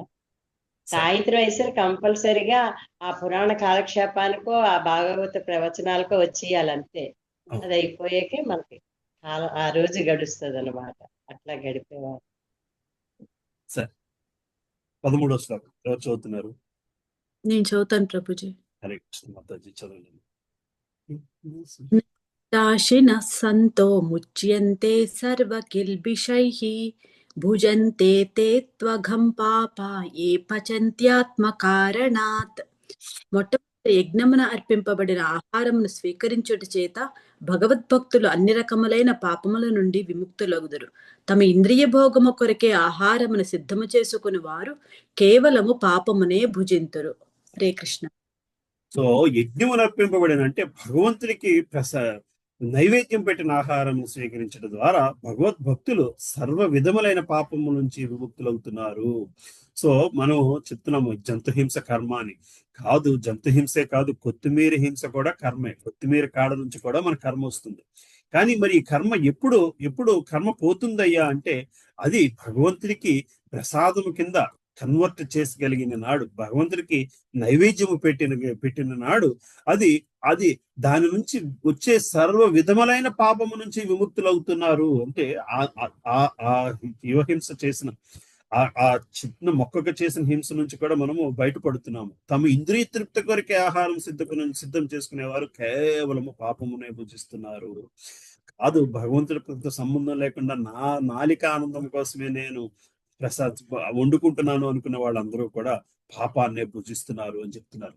మీరు కొన్ని పురాణాల్లో చదివితే ఋషులు చెట్టు కింద వెయిట్ చేసేవారంట, పండు ఎప్పుడు పడుతుందా అని. ఆ పండు పండిన తర్వాత చెట్టు నుంచి కింద పడితే అది మాత్రమే తీసుకునేవారు, అది మాత్రమే ప్రసాదం కింద తీసుకునేవారు. ఎందుకంటే అది కర్మ, దాంట్లో ఇంకా కర్మ ఉండదు. ఈ లోపల ఏదైనా పక్షి వచ్చేది పట్టుకుపోయింది అనుకోండి, వదిలేసుకోవడమే, సర్వస్వం అని చెప్పి వదిలేసుకోవడమే బేసికలీ. ఏది లేకపోతే ఆ రోజు ఏదీ లేదు బేసికల్గా. అట్లా జీవించగలిగేవారు. అంటే పండు అన్నది excess of the fruit and excess of the tree, దాన్ని స్వీకరించడంతో మనకు జీరో కర్మ వస్తుంది. కానీ భగవద్గీతలో భగవంతుడు చెప్తున్నాడు, నువ్వు నాకు అర్పించి తినవయ్యా, భగవంతుడికి అర్పించి తింటే అదే నీకు ప్రసాదం అవుతుంది, అదే నీకు బంధ విముక్తుల్ని చేస్తుంది. ప్రభుపాదుల వారి భాషను చూద్దాం. భగవద్భక్తులు లేదా కృష్ణ చైతన్యులైన వ్యక్తులు సంత అనగా సత్పురుషులని అని పిలువబడుదురు. బ్రహ్మ సంహితనందు తెలుపబడినట్లు వారు ఎల్లప్పుడూ భగవానుని ప్రేమ యందే నిలిచియుందురు. వారు ఎల్లప్పుడూ దేవాది దేవుడైన గోవిందుని, అన్ని ఆనందములు నొసగువాడిని లేదా ముక్తినివ్వగలిగే వాడిని, లేక శ్రీకృష్ణుడిని, సర్వ ఆకర్షకుడిని ప్రేమయందు దృఢముగా నెలకొని ఉందరు. కనుక దేవాది దేవునికి తొలుత అర్పింపకుండా దేనిని వారు స్వీకరింపరు. కనుకనే అటు భక్తులు శ్రవణము, కీర్తనము, విష్ణుస్మరణము, అర్చనము వంటి పలు భక్తియుక్త సేవలతో కూడిన యజ్ఞములను సదా నిర్వహించుతూనే ఉందరు. ఈ యజ్ఞాచరణము వారిని సదా భౌతిక జగత్తునందు అన్ని రకాల పాప సాంగత్యంతో కూడిన అన్ని విధములైన కాలుష్యం నుంచి దూరముగా నుంచును. అట్లు కాక తమ ఆనందము కొరకే లేక ఇంద్రియ తృప్తి కొరకే ఆహారం సిద్ధము చేసుకునేవారు దొంగలగుటియే కాకుండా అన్ని రకముల పాపమును భుజించినట్టే వారు కాగలరు. దొంగ మరియు పాపాత్ముడైన వాడు ఎట్లు సౌఖ్యవంతుడు కాగలడు? అది అసాధ్యము. కనుకనే జనులు అన్ని విధములుగా ఆనందమగుటకు సులభ విధానంతో కూడిన ఈ సంకీర్తన యజ్ఞమును సంపూర్ణ కృష్ణ చైతన్యంతో నిర్వహించేలాగా వారికి బోధింపవలసి ఉన్నది. లేనిచో ప్రపంచమునందు శాంతి గాని సుఖము గాని నెలకొనజాలవు. The reason why we have to worry about this basically, మన చుట్టూరు దొంగలుంటే మనం సుఖంగా ఉండలేము. కాబట్టి ముందు మనము చేస్తున్నది దొంగతనం అంటే మనకు కానిది మనది అనుకున్న భావంతో ఉండడమే దొంగతనం. దాన్ని ఎట్లా న్యూట్రలైజ్ చేయగలమయ్యా అంటే అది మనది కాదు అని గ్రహించడము, అది దాని తాలూకా ఒరిజినల్ ఓనర్ భగవంతుడు శ్రీకృష్ణ భగవానుడు, ఆయనకి సమర్పించడము. ఆయనేమి దాన్ని తినేడుగా దానిని మళ్ళీ మనకే కదా వదిలేస్తున్నాడు, అప్పుడు దానిని స్వీకరించగలం. అంటే ఈ ప్రాసెస్ లో ఏం జరుగుతుంది అంటే మనస్పరివర్తన జరుగుతుంది. మనస్పరివర్తన జరగగలిగితే ఏం జరుగుతుంది? మనస్పరివర్తన అంటే నేను అనుభవించేది ఏది కూడా నాది కాదు. ఆ భావనలో చనిపోగలిగితే చాలా ప్రశాంతంగా పోతాము. రైట్? ఆ ప్రాక్టీస్ అయితే అంతాను.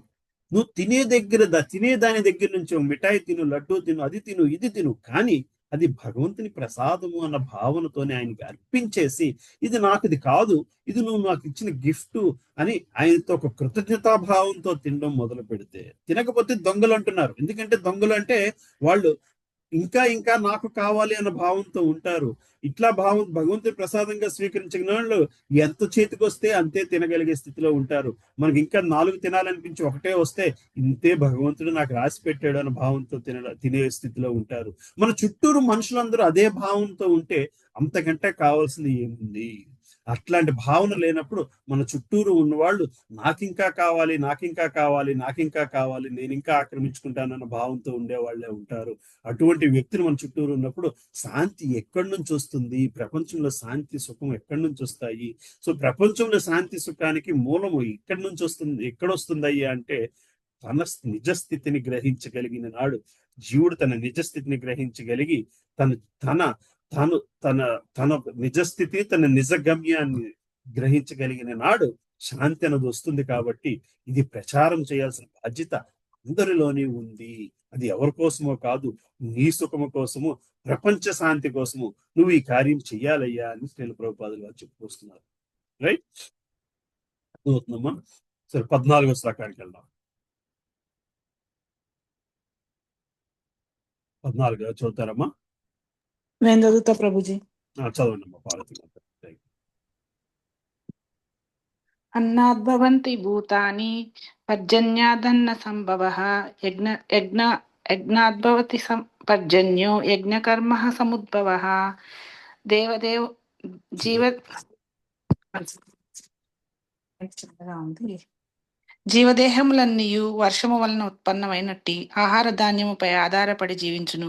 వర్షం యజ్ఞాచరము వలన కలుగును. విహిత కర్మాచరణం నుండి యజ్ఞము ఉద్భవించుచున్నది. హరే కృష్ణ. సో జీవుడు కనీస దేహ పోషణ కావాల్సిన ఏంటయ్యా అంటే వర్షము వలన ఉత్పన్నమైన ఆహార ధాన్యములు. అవి లేకపోతే మన జీవితమే లేదు. మనం నిలబడలేము, తినకపోతే నిలబడలేము, కూర్చోలేము, ఏమి చేయలేము. వర్షము యజ్ఞాచరణం వలనే కలుగుతుంది. విహిత కర్మాచరణం నుంచి యజ్ఞం ఉద్భవించుచున్నది. సో సో మనం ఎట్లాంటి జీవితాన్ని గడుపుతున్నాము? మనం అంటే యాజ్ ఎ సొసైటీ, ఒక సొసైటీ ఎట్లాంటి జీవితాన్ని గడుపుతుందో దాన్ని బట్టే వర్షాలు పడుతున్నాయంట. భాగవతంలో గట్రా చదివితే ధర్మరాజు కాలంలోని వర్షాలు సక్రమంగా పడేవి. ఎందుకంటే అంత ధర్మం ఉండేది కాబట్టి, అంత ధర్మం కోసం ఆయన పాకులాడేవాడు కాబట్టి. రామరాజ్యంలోని ఏ కష్టము ఉండేది కాదు. ఏ కష్టం ఉండేది కాదు అంటే సకాలంలో వర్షములు పడడం, సకాలంలో ఎండలు కాయడం, సకాలంలోని పంట చేతికి రావడం, సకాలంలోని జనులందరూ దాన్ని ఆనందించగలిగే ఇది రావడం. అది ఎప్పుడైతే ఆ రిధం పోతుందో అప్పుడు అంత కష్టాలు వస్తాయి. మరి ఆ రిధం ఎక్కడి నుంచి వస్తుందయ్యా అంటే విహిత కర్మాచరణం నుంచి యజ్ఞము ఉద్భవిస్తుంది. యజ్ఞము వలనే వర్షం పడుతుంది. మనం చేసే కర్మానుసారము ఆ యజ్ఞము ఉద్భవిస్తున్నది. మనం చేసే కార్యాల నుంచే ఆ యజ్ఞం ఆ వర్షము పడడానికి కారణమవుతుంది. అది మనం ఎంత ధర్మాత్మకంగా యజ్ఞము చేస్తున్నామో, ఎంత ధర్మాత్మకంగా మన జీవితాన్ని గడుపుతున్నామో దాని వలనే ఇవన్నీ ఈ సైకిల్ నడుస్తుంది అని చెప్పుకొస్తున్నారు. సో ఈ భాష్యం చదువుకుని ఆపుదాం ఇవాళ 14వ శ్లోకం దగ్గర. భగవద్గీతకు గొప్ప వ్యాఖ్యాత అయిన శ్రీల బలదేవ విద్యాభూషణ్ వారు ఇట్లా చెప్తున్నారు. ఏం చెప్తున్నారయ్యా అంటే గీతాభూషణ, ఆయన రాసిన గీతాభూషణ నుంచి చెప్పిన విషయం ఇది. యజ్ఞ పురుషునిగా లేక సర్వ యజ్ఞ భోక్తగా ప్రసిద్ధి పొందిన పరమ పురుషుడు దేవతలందరికీ ప్రభు. దేహమునంది సర్వ అవయవములు దేహమును సేవించినట్లుగా ఆ దేవతలందరూ దేహమునందరి సర్వ అవయవములు దేహమును సేవించినట్లుగా ఆ దేవతలందరూ భగవానుని సేవించరు. ఇంద్రుడు, చంద్రుడు, వరుణుడు వంటి దేవతలు సృష్టి పాలనకై నియమింపబడిన అధికారులైనందున వారి సంతృప్తి కొరకే వేదములు యజ్ఞమును నిర్దేశించినవి. యజ్ఞముల వలన సంతృప్తి పొందిన దేవతలు ధాన్యమును సమృద్ధిగా ఉత్పత్తి చేయుటకు కావాల్సింది గాలి, వెలుతురు, నీటిని సమకూర్చును. శ్రీకృష్ణ భగవాను అర్చించినచో అతని వివిధ అంగములైన దేవతలు కూడా సహజంగానే పూజించినట్లగును. కనుకనే దేవతను ప్రత్యేకించి పూజించిన అవసరం లేదు. సో చేతికి ఎనర్జీ కావాల్సి వస్తే నోట్లోకి ఫుడ్ వెళ్ళాలి, చేతిలోకి వెళ్ళదు. కాలుకి ఎనర్జీ కావాల్సి వస్తే నోట్లోకి ఫుడ్ వెళ్ళాలి. సో ఒక చోటకి వెళితే అది మొత్తం శరీరం అంతా ఎట్లా డిస్ట్రిబ్యూట్ అవుతున్నదో మనం ఈ దేవతలందరూ కూడా భగవంతుని తాలూకు అవయములు వంటి వారు. భగవంతుని ఎప్పుడైతే ఆనందపరుస్తామో ఈ అవయవాలన్నీ ఆనందపడతాయి. కనుకనే ఆ దేవతను ప్రత్యేకించి పూజించిన అవసరం లేదు. కృష్ణ చైతన్యవంతులైన భగవద్భక్తులు ఆహారంను తొలుతూ శ్రీకృష్ణునికి సమర్పించి పిదప దానిని గ్రహించరు. ఈ విధమైన కర్మ ద్వారా దేహం ఆధ్యాత్మికముగా పోషింపబడగలదు. దేహమునందరి పూర్వపు పాపములన్నీ నశించిటియే కాకుండా దేహము భౌతిక ప్రకృతిలో సమస్త కల్మషముల నుంచి కూడా విముక్తమగును. సో ఎప్పుడైతే మనం అటువంటి అలవాటుని చేసుకుంటామో, ఏమిటయ్యా అలవాటు అంటే భగవంతునికి ముందు సమర్పించాలి. ఎందుకు సమర్పించాలయ్యా అంటే అది రుచిలిస్ట్గా కాదు. ఇది అర్థం చేసుకుని ఆయన కింద పనిచేసే దేవతల నుంచి ఈ ఆహారం నా చేతికి, నా ప్లేట్కి, నా టేబుల్ మీదకి వచ్చింది అని గ్రహించి అది ముందు భగవంతునికి అర్పించి ఆయన్ని ఆనందింపజేసి ఆయన కింద పనిచేసే వాళ్ళందరూ ఆటోమేటిక్ గా ఆనందం పొందుతారు. కాబట్టి అటువంటి ఆహారాన్ని మనం ప్రసాదం కింద స్వీకరించడం మొదలు పెడితే మన జీవితము ఆధ్యాత్మికం అవుతుంది, శరీర ఆలోచన ఆధ్యాత్మికం అవుతుంది. ఎప్పుడైతే ఆధ్యాత్మికం అవుతుందో దేహము భౌతిక ప్రకృతిలో సమస్త కల్మషముల నుండి కూడా విముక్తి పొందుతుంది. భౌతిక ప్రపంచంలో ఉండే కల్మషాల నుంచి శరీరము విముక్తి పొందుతుంది.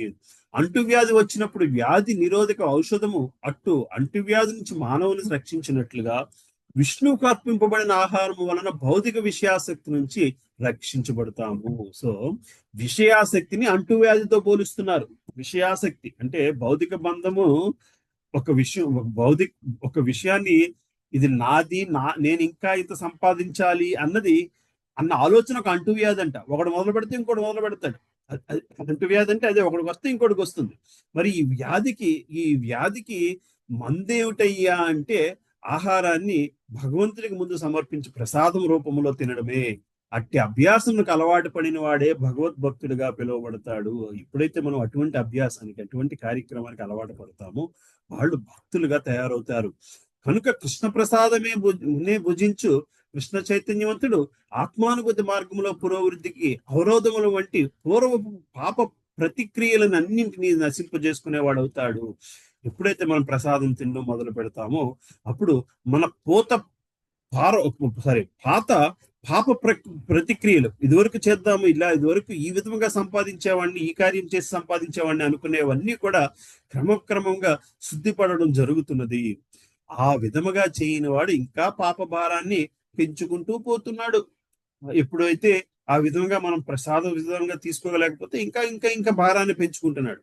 అవి అతనిని భవిష్యత్తు జీవితమున పాప ఫలమును అనుభవించుటకు హీనమైన సూకరములు, సునకములు, దేహములను తయారు చేసుకుంటున్నాడు. అందువలన పాపం ఎప్పుడైతే మనము ఇది నాది నాది నాది అనుకుంటున్నామో అప్పుడు జంతు ప్రపంచంలోకి వెళ్ళిపోతున్నాము, ఆ జీవితాల్లోకి వెళ్ళిపోతున్నాము. వాస్తవులకు ఈ భౌతిక జగత్తు ముందు కల్మషములతో నిండి ఉన్నది. భగవత్ ప్రసాదమును స్వీకరించేవాడు మాత్రమే దాని ప్రభావం నుంచి రక్షింపబడును.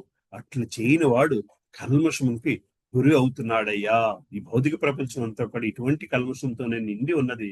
మనం దాని నుంచి బయటపడాలి అంటే ప్రసాదాన్ని స్వీకరించే అలవాటుని తప్పకుండా చేసుకోవాలి.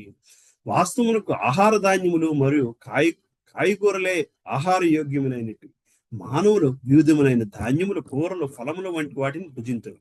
జంతువులు ఆహార ధాన్యముల నుండి, కాయగూరల నుండి తొలగింపబడిన వ్యర్థ పదార్థములను, గడ్డిని, మొక్కలను ఆహారముగా స్వీకరిస్తాయి. మనకు వెజిటేరియన్ యానిమల్స్ కూడా ఏం తింటున్నాయ్యా అంటే మనము ఆహారం తింటున్నాయి, ఇవి మాత్రం వాటి ఆకులు, వాటి తీసే తొక్కలే తింటున్నాయి. మాంసము భుజించటకు అలవాటు పడిన వారు కూడా ఆ జంతు మాంసం తినటకు వృక్షజాలపు ఉత్పత్తులపైనే ఆధారపడి ఉంటున్నాయి. సో మాంసాన్ని తినే మనుషులు కూడా ఆ జంతువులు ఫైనల్ గా తినేవి మొక్కల్ని, ఆకుల్ని, వాటి మీదనే ఆధారపడి ఉంటున్నాయి. సో అవి లేకపోతే ఏది జరగదు. కనుక చివరకు మనము కర్మాగారంలో ఉత్పన్నమగు పదార్థములపై కాకుండా పొలంలో పండే పదార్థాలపైన ఆధారపడుతున్నాము. ఏదో విధముగా జంతువులు తినేవాళ్ళు కూడా, మాంసాహారులు కూడా ఫైనల్ గా వాళ్ళు పొలంలో పంట పండకపోతే అవి కూడా రావు. పొలంలో పండు ధాన్యాదులు ఆకాశం నుండి వర్షించే వర్షం పైన ఆధారపడుతున్నవి. అట్టి వర్షము ఇంద్రుడు, చంద్రుడు, సూర్యాది దేవతలతో నియంత్రింపబడును. ఆ దేవతలందరూ కృష్ణ భగవానుని సేవకులు. అట్టి భగవానుడు యజ్ఞం చే సంప్రీతుడగును. కనుక యజ్ఞాచరణ కావించడానికి ఎట్టి కొరత ఏర్పడదు. సో ఎప్పుడైతే మనము యజ్ఞం చేస్తామో, యజ్ఞం అంటే గొప్ప, ఇక్కడ హోమం వేయాల్సిన అవసరం లేదు. మనము ప్రతిరోజు ప్రసాదాన్ని స్వీకరిస్తాను అని ఆలోచించి దానికి కట్టుబడి ఉండడమే గొప్ప యజ్ఞము. అటువంటి యజ్ఞము చేసిన వాడికి ఎటువంటి కొరత ఉండదు.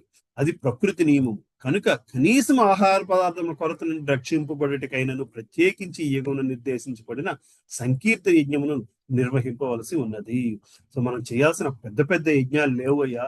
చేయాల్సిన చిన్న యజ్ఞాలు ఏమిటయ్యా అంటే భగవంతుని ఆనందము కోసం ప్రసాదాన్ని ఆయనకు అర్పించి తినడము, ఆయన ఆనందం కోసము సంకీర్తన యజ్ఞము చేయడమే అని చెప్పి ప్రభుపాదులు వారు చెప్తున్నారు. 15వ శ్లోకానికి వచ్చేసరికి నియమిత కర్మములు వేదములందు నిర్దేశింపబడిగా అట్టి వేదములు దేవాది దేవుల నుంచే ప్రత్యక్షముగా వ్యక్తము చేయబడినవి. అందుచే సర్వవ్యాపకమైన పరబ్రహ్మము యజ్ఞ కర్మల యందు నిత్యముగా ప్రతిష్ఠితమై ఉండును. సో ఇక్కడ నుంచి భగవంతుడికి, కర్మలకి, వేదానికి ఉన్న సంబంధాన్ని 15వ శ్లోకం నుంచి మనము నెక్స్ట్ వీక్ క్లాస్ లో డిస్కస్ చేద్దాము. ఈ క్లాస్ లో ఏమైనా క్వశ్చన్స్ ఉన్నాయి అంటే నేను ఆన్సర్ చేయడానికి ట్రై చేస్తాను. హరే కృష్ణ.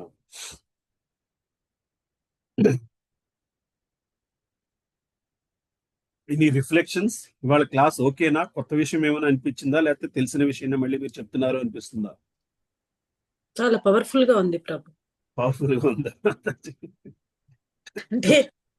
అంటే పాపం తింటున్నారు, పాపాన్ని భుజిస్తున్నాము, లేకపోతే జీవితం అంతా అదే దేవతలకి మళ్ళీ సమర్పించకుండా అన్ని యూజ్ చేసేసుకుంటున్నాము, మళ్ళీ ఆయనకి ఇవ్వాలి, ఏమి సమర్పించకుండా ఉండడం వల్ల మనము చోరులం అని చెప్పేసి అన్నారు కదా ప్రభుజీ. ఇక్కడ ఇప్పుడు నా క్వశ్చన్ ఏంటంటే ప్రభుజీ, ఇప్పుడు భగవద్గీత చదువుతున్నాం కాబట్టి ఇవన్నీ తెలుస్తుంది ప్రభుజీ. నా వరకు నాకైతే అంతకుముందు ఏమీ తెలియదు. అవును, ఎవరికైనా అంతే, ఎవరికైనా అంతే. చెప్పండి, చదవని వాళ్ళ పరిస్థితి ఏంటి ప్రభుజీ? పరిస్థితి ఏమీ లేదు. ఇందాక ఇక్కడ రాశారు కదా, అంటే దేవతల్ని పూజించినప్పుడు at some point of time ఆ దేవత మనల్ని భగవంతుడి వైపుకి వెళ్ళేటట్టుగా చేస్తారు అని చెప్పేసి రాస్తారు కదా మధ్యలో ఒక చోట. సో మీరు వాళ్ళ పరిస్థితి ఏమిటంటే ఇదే ఆన్సర్. సూకరము సునకము దేహాలను తయారు చేసుకుంటున్నారు. పరిస్థితి ఏంటంటే అంతే. ఇప్పుడు చెప్పండి, మీరు లాస్ట్ క్వశ్చన్ ఏదో అడిగారు.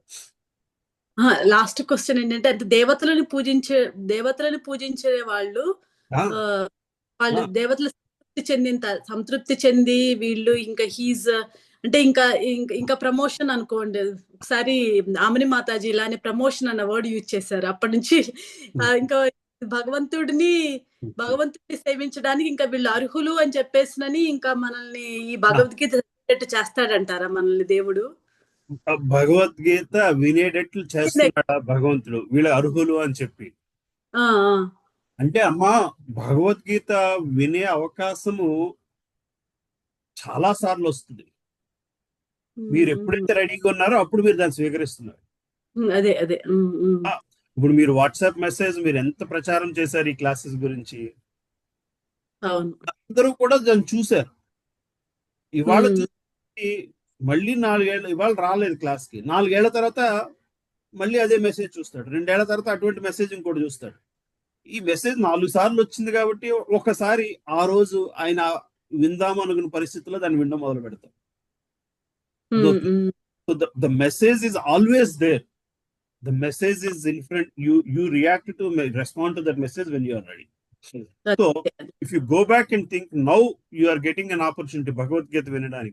If you look back, maybe you started it, let's say at the age of 40 or 45, 30 or 35. But if you look back from 0 to 35, also, if you can remember back, you would have had this opportunity multiple times.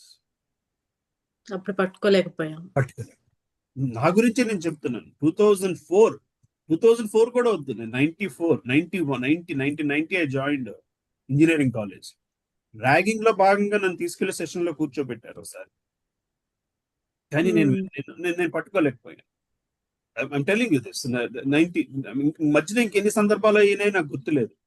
మళ్ళీ 2004 new Brindavan temple కి వెళ్ళాం. Pittsburgh Venkateswara స్వామి గుడి, అక్కడ పక్కన జైన్ మందిర్, అలాగా new Brindavan temple కి వెళ్ళాం. అక్కడ యుగల కిషోర్ ప్రభు గంటన్నర సేపు కూర్చుని మాకు ఈ క్లాస్ చెప్పుకొచ్చారు ప్రత్యేకంగా. ఆయన భాగవతం క్లాస్ అయిపోతుంది, భాగవతం క్లాస్ లో కూడా మేము కూర్చోలేదు. మమ్మల్ని చూసి మేము 4 ఫ్యామిలీస్ వెళ్తే మా 8 మందిని ఆయన రూమ్ లో కూర్చోబెట్టి ఈ క్లాస్ చెప్పారు. మా అందరికి చాంటింగ్ మాలలు ఇచ్చారు, ప్రసాదం పెట్టి ఇంటికి పంపించారు. కానీ పట్టుకోలేదు.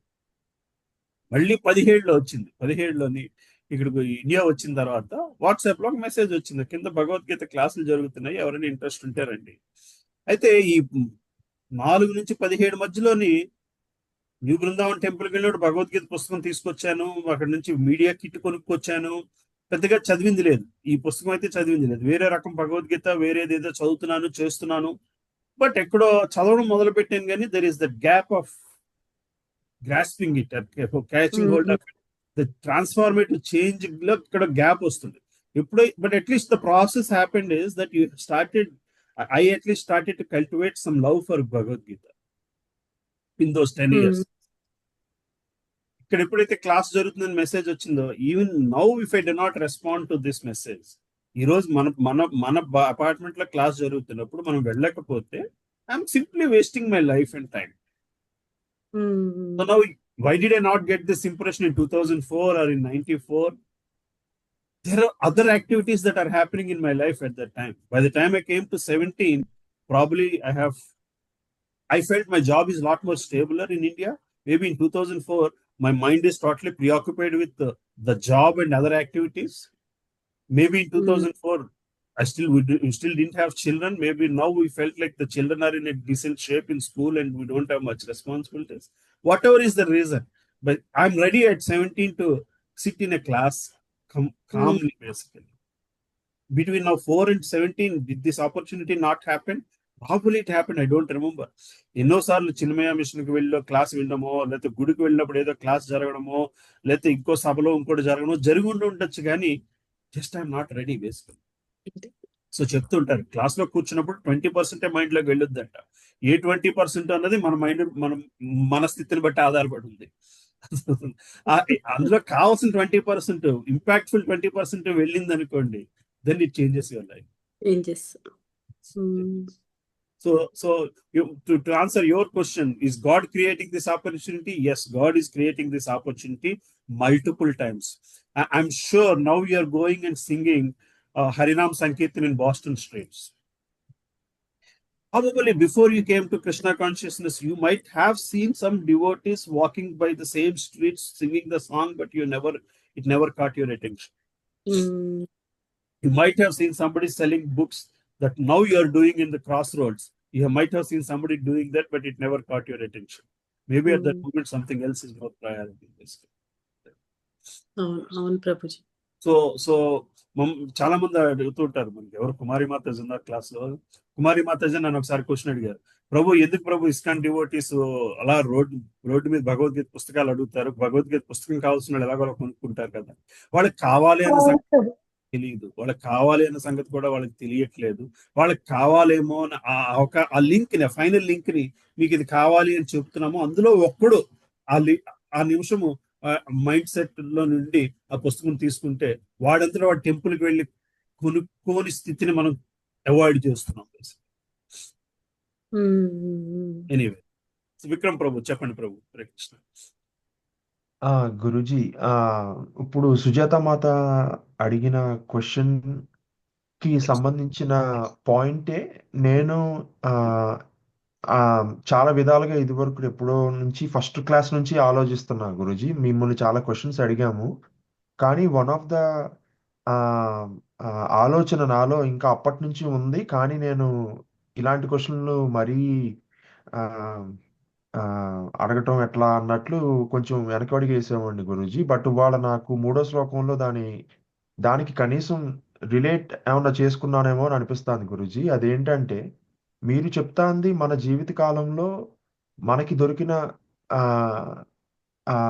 ఛాన్స్, దేవుడిచ్చే ఛాన్స్. కానీ మనము జీవించే ఎన్నో లైఫ్స్లో, వేల కొద్ది లైఫ్స్లో మనం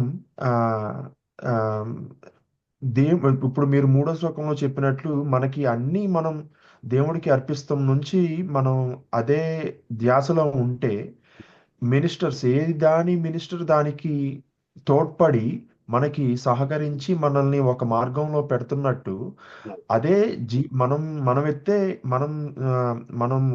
నెక్స్ట్ జన్మ మనకు అనేది ఉంటే మనల్ని దానికి ఆ భక్తి మార్గానికి తీసుకెళ్తానికి దగ్గరగా తీసుకెళ్లే దానికి తోడ్పడుద్ది అనే ఇది నాకు అనిపిస్తుంది. ఎందుకంటే ఒక చిన్న లాజిక్ ఏంటంటే, ఇప్పుడు ఆఫ్రికాలో పుట్టిన చైనాలో పుట్టిన మరి వాళ్ళు ఇదేమి చదవరు కదా గురూజీ. కానీ నాకు ఇందాక అనిపించింది నా మనసులో ఏంటంటే, మనం హిందూ మతంలో పుట్టి 100 కోట్ల మందిలో 1,00,000 మంది మాత్రమే భగవద్గీతను చదువుతారు ఫైనల్ గా. అంటే ఆ పర్సంటేజ్ ఒక 0.001. అదే మనం ఏ చైనాలోనో సౌత్ ఆఫ్రికాలోనో పుట్టుంటే ఆ పర్సంటేజ్ 0.00001 అయి ఉండొచ్చు. ఎందుకంటే వాళ్ళల్లో కూడా ఎవరో ఒకళ్ళకి ఈ అదృష్టం కలిగి ఉండొచ్చు. అంతే కదా గురూజీ? ప్రభు అంటే పూర్వజన్మ సుకృతం కూడా ఉంది, అది లేనిది జరగదు. Right? That is one way why you are getting close to it. None of these things. You are starting where you have left off in previous life. ముందు శ్లోకాల్లో మనకు వస్తుంది ప్రభు. అది కూడా మనం చేసిన Yes. పుణ్యాల వల్ల, పుణ్య Yes. కార్యాల వల్ల Yes. దాని ఆ పర్సంటేజ్ దేవుడికి ఎలా క్యాలిక్యులేట్ చేస్తారో తెలియదు, కానీ దాన్ని బట్టే మనకు ఆ Exactly. ఛాన్స్ గుర్రాన్ని నీళ్ళ వరకు తీసుకెళ్లి వదిలేస్తారు కనీసం. ఎగ్జాక్ట్లీ ప్రభు, కరెక్ట్ గా చెప్పారు. అది ఆ క్యాలిక్యులేషన్ అవన్నీ మన వల్ల కాదు ప్రభు. That's the waste of time basically, right? That's why when అవును. Prabhuji said that every time he was getting Bhagavad Gita chance to listen, and he listened, but he didn't really concentrate. Yeah. That is God coming into your life every step, saying that, okay, are you ready now? Yes. Are you ready now? Yes. Are you ready now? Yes. So when you finally are ready, that's when he gives you full Yes. consciousness to Exactly. accept it.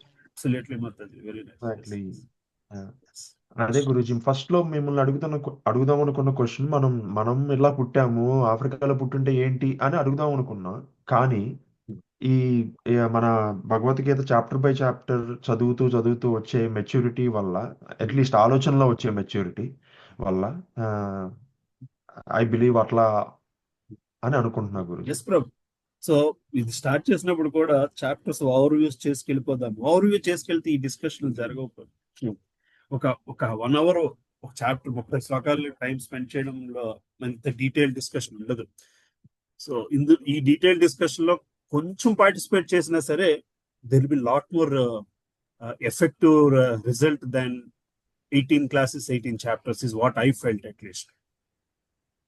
I don't know about Yes, others. Prabhu. For me, at least, నాకు ఆ transformation కావాలంటే ఈ మాత్రం మోతాదు కావాలి.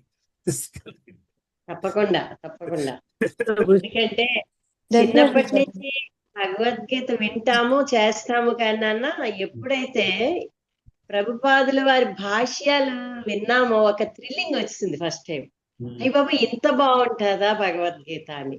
చిన్నప్పటి నుంచి వింటున్నదే, కొన్ని తెలుసు, ఆచరిస్తున్నాం అన్ని. ఎందుకంటే అమ్మమ్మ బాగా భగవద్గీతలోనే అవపోసన చేసి పెంచారు కాబట్టి దాని గుణాలను ఆచరిస్తున్నా దాని తాలూకు అనుభూతిని ఇక్కడికి వచ్చాక పొందాం ఆ కోవిడ్ లో ఫస్ట్ టైం అన్నమాట. ఎంత బాగుంటుందా భగవద్గీత, అందుకే అందరూ వదలలేరు అని అప్పుడు తెలుసుకున్నాం.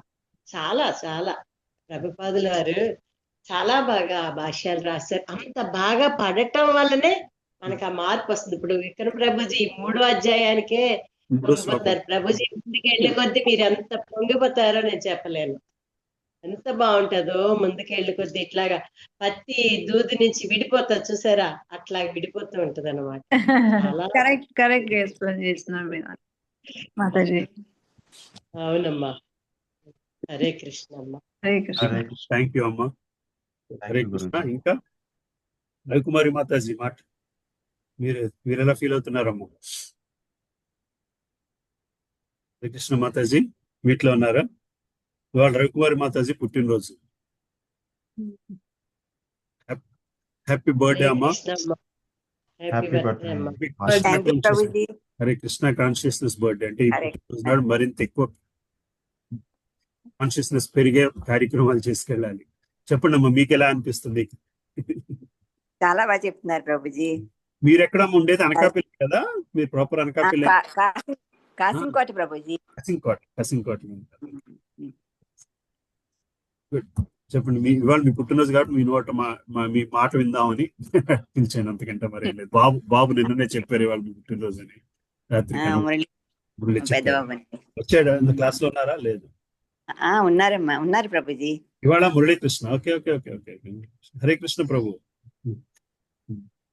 మ్యూట్ లో ఉన్నారు. సరే ఓకే. మీరు చాలా బాగా చెప్తున్నారు ప్రభుజీ. శ్లోకాలు నాకు చాలా ఇంట్రెస్ట్ ప్రభుజీ చదవడం. అన్ని క్లాసులకి చదువుతా ఉంటాను. భాగవత క్లాసులకి, భగవద్గీత క్లాసులకి, ఆన్లైన్ లో కూడా. తిరిగి నాకు చెప్పడం రాదు కానీ ప్రభుజీ చాలా ఇంట్రెస్ట్ ఉంది. తిరిగి చెప్పక్కర్లేదమ్మా, మనకు ట్రాన్స్ఫర్మేషన్ చేంజ్ వచ్చి భగవంతుడికి చెప్పుకోగలిగితే చాలు. Okay, Thank you, Amma. So shall we close the class here? Or anybody else have any questions? I'm very happy. Thanking you all. మీ అందరూ క్లాస్ కి వచ్చినందుకు నాకు కృతజ్ఞతలు. I'm happy. I'm reading this one more time with you all. మరియు మళ్ళీ దీన్ని నాకు మళ్ళీ చదువుకోవడానికి అవకాశం ఇచ్చినందుకు చాలా థ్యాంక్స్. హరే కృష్ణ. హరే కృష్ణ Hare నాన్న. Krishna. హరే Hare కృష్ణ. హరే తక్కువ కృష్ణ. తక్కువ శ్లోకాలైనా క్లియర్గా ఉంటుంది నాన్న. అది ఏమ్మా? తక్కువ తక్కువ శ్లోకాలే వెళుతున్నా మనకి అది బాగా రాగలగాలి, అర్థం అవ్వాలి కదా, అప్పుడే ఆ ఆ, ప్రయాణం అర్థం బాగుంటుంది. కాకపోతే అవ్వదు కదా మాతాజీ. అవును. అవదమ్మా అవదమ్మా, క్లాస్ నేను అందరూ పడదు. ఈ క్లాస్ డిఫరెంట్ టైమింగ్స్ లో చాలా మందికి చేశాను, కానీ 5:30 టైం చేస్తే the impact is more different. Is very Clarity. తప్పకుండా తప్పకుండా ఆ ఎనర్జీ వేరు, ఆ ఎనర్జీ వేరు. ఈ timing it is very nice. It is useful for me. But మీరు చాలా మంది మీరు యూఎస్ సండే ఈవినింగ్స్ జాయిన్ అవుతున్నారు. But Sunday evening is also US because you wrap up the weekend basically. So you start the week next. It's good. చెప్పాలంటే US లో వాళ్ళకి ఎలా ఉంటుందో కానీ మాకు చాలా ఫ్రెష్ గా ఉంటది కదా మార్నింగ్ అనేసరికి బాగుంటుంది. నేను ఇక్కడ ఈవినింగ్ ఎప్పుడో ఈ క్లాస్ తీసుకున్న దానికి మార్నింగ్ 5:30కి తీసుకున్న దానికి నాకే తేడా తెలుస్తుంది. అంటే మనం ఏమీ ఆలోచన లేకుండా ఉంటాం కదా ఈ టైంలో. అది అదే main. అమ్మలు, అది అది అంటే మన ఇండియన్ టైమింగ్స్ కి మనకి బాగా చాలా బాగుంది మనకి. That way I thank Chanting time. that way we should thank all the US Yeah. devotees for giving us this time opportunity in India time basically. అదే. Pujy. Okay amma. Hare Krishna అమ్మా. Hare Hare Krishna. Dandavat. Hare Krishna Prabhuji. Prabhuji. దండోత్ Prabhuji. Thank you Prabhuji. Hare Krishna.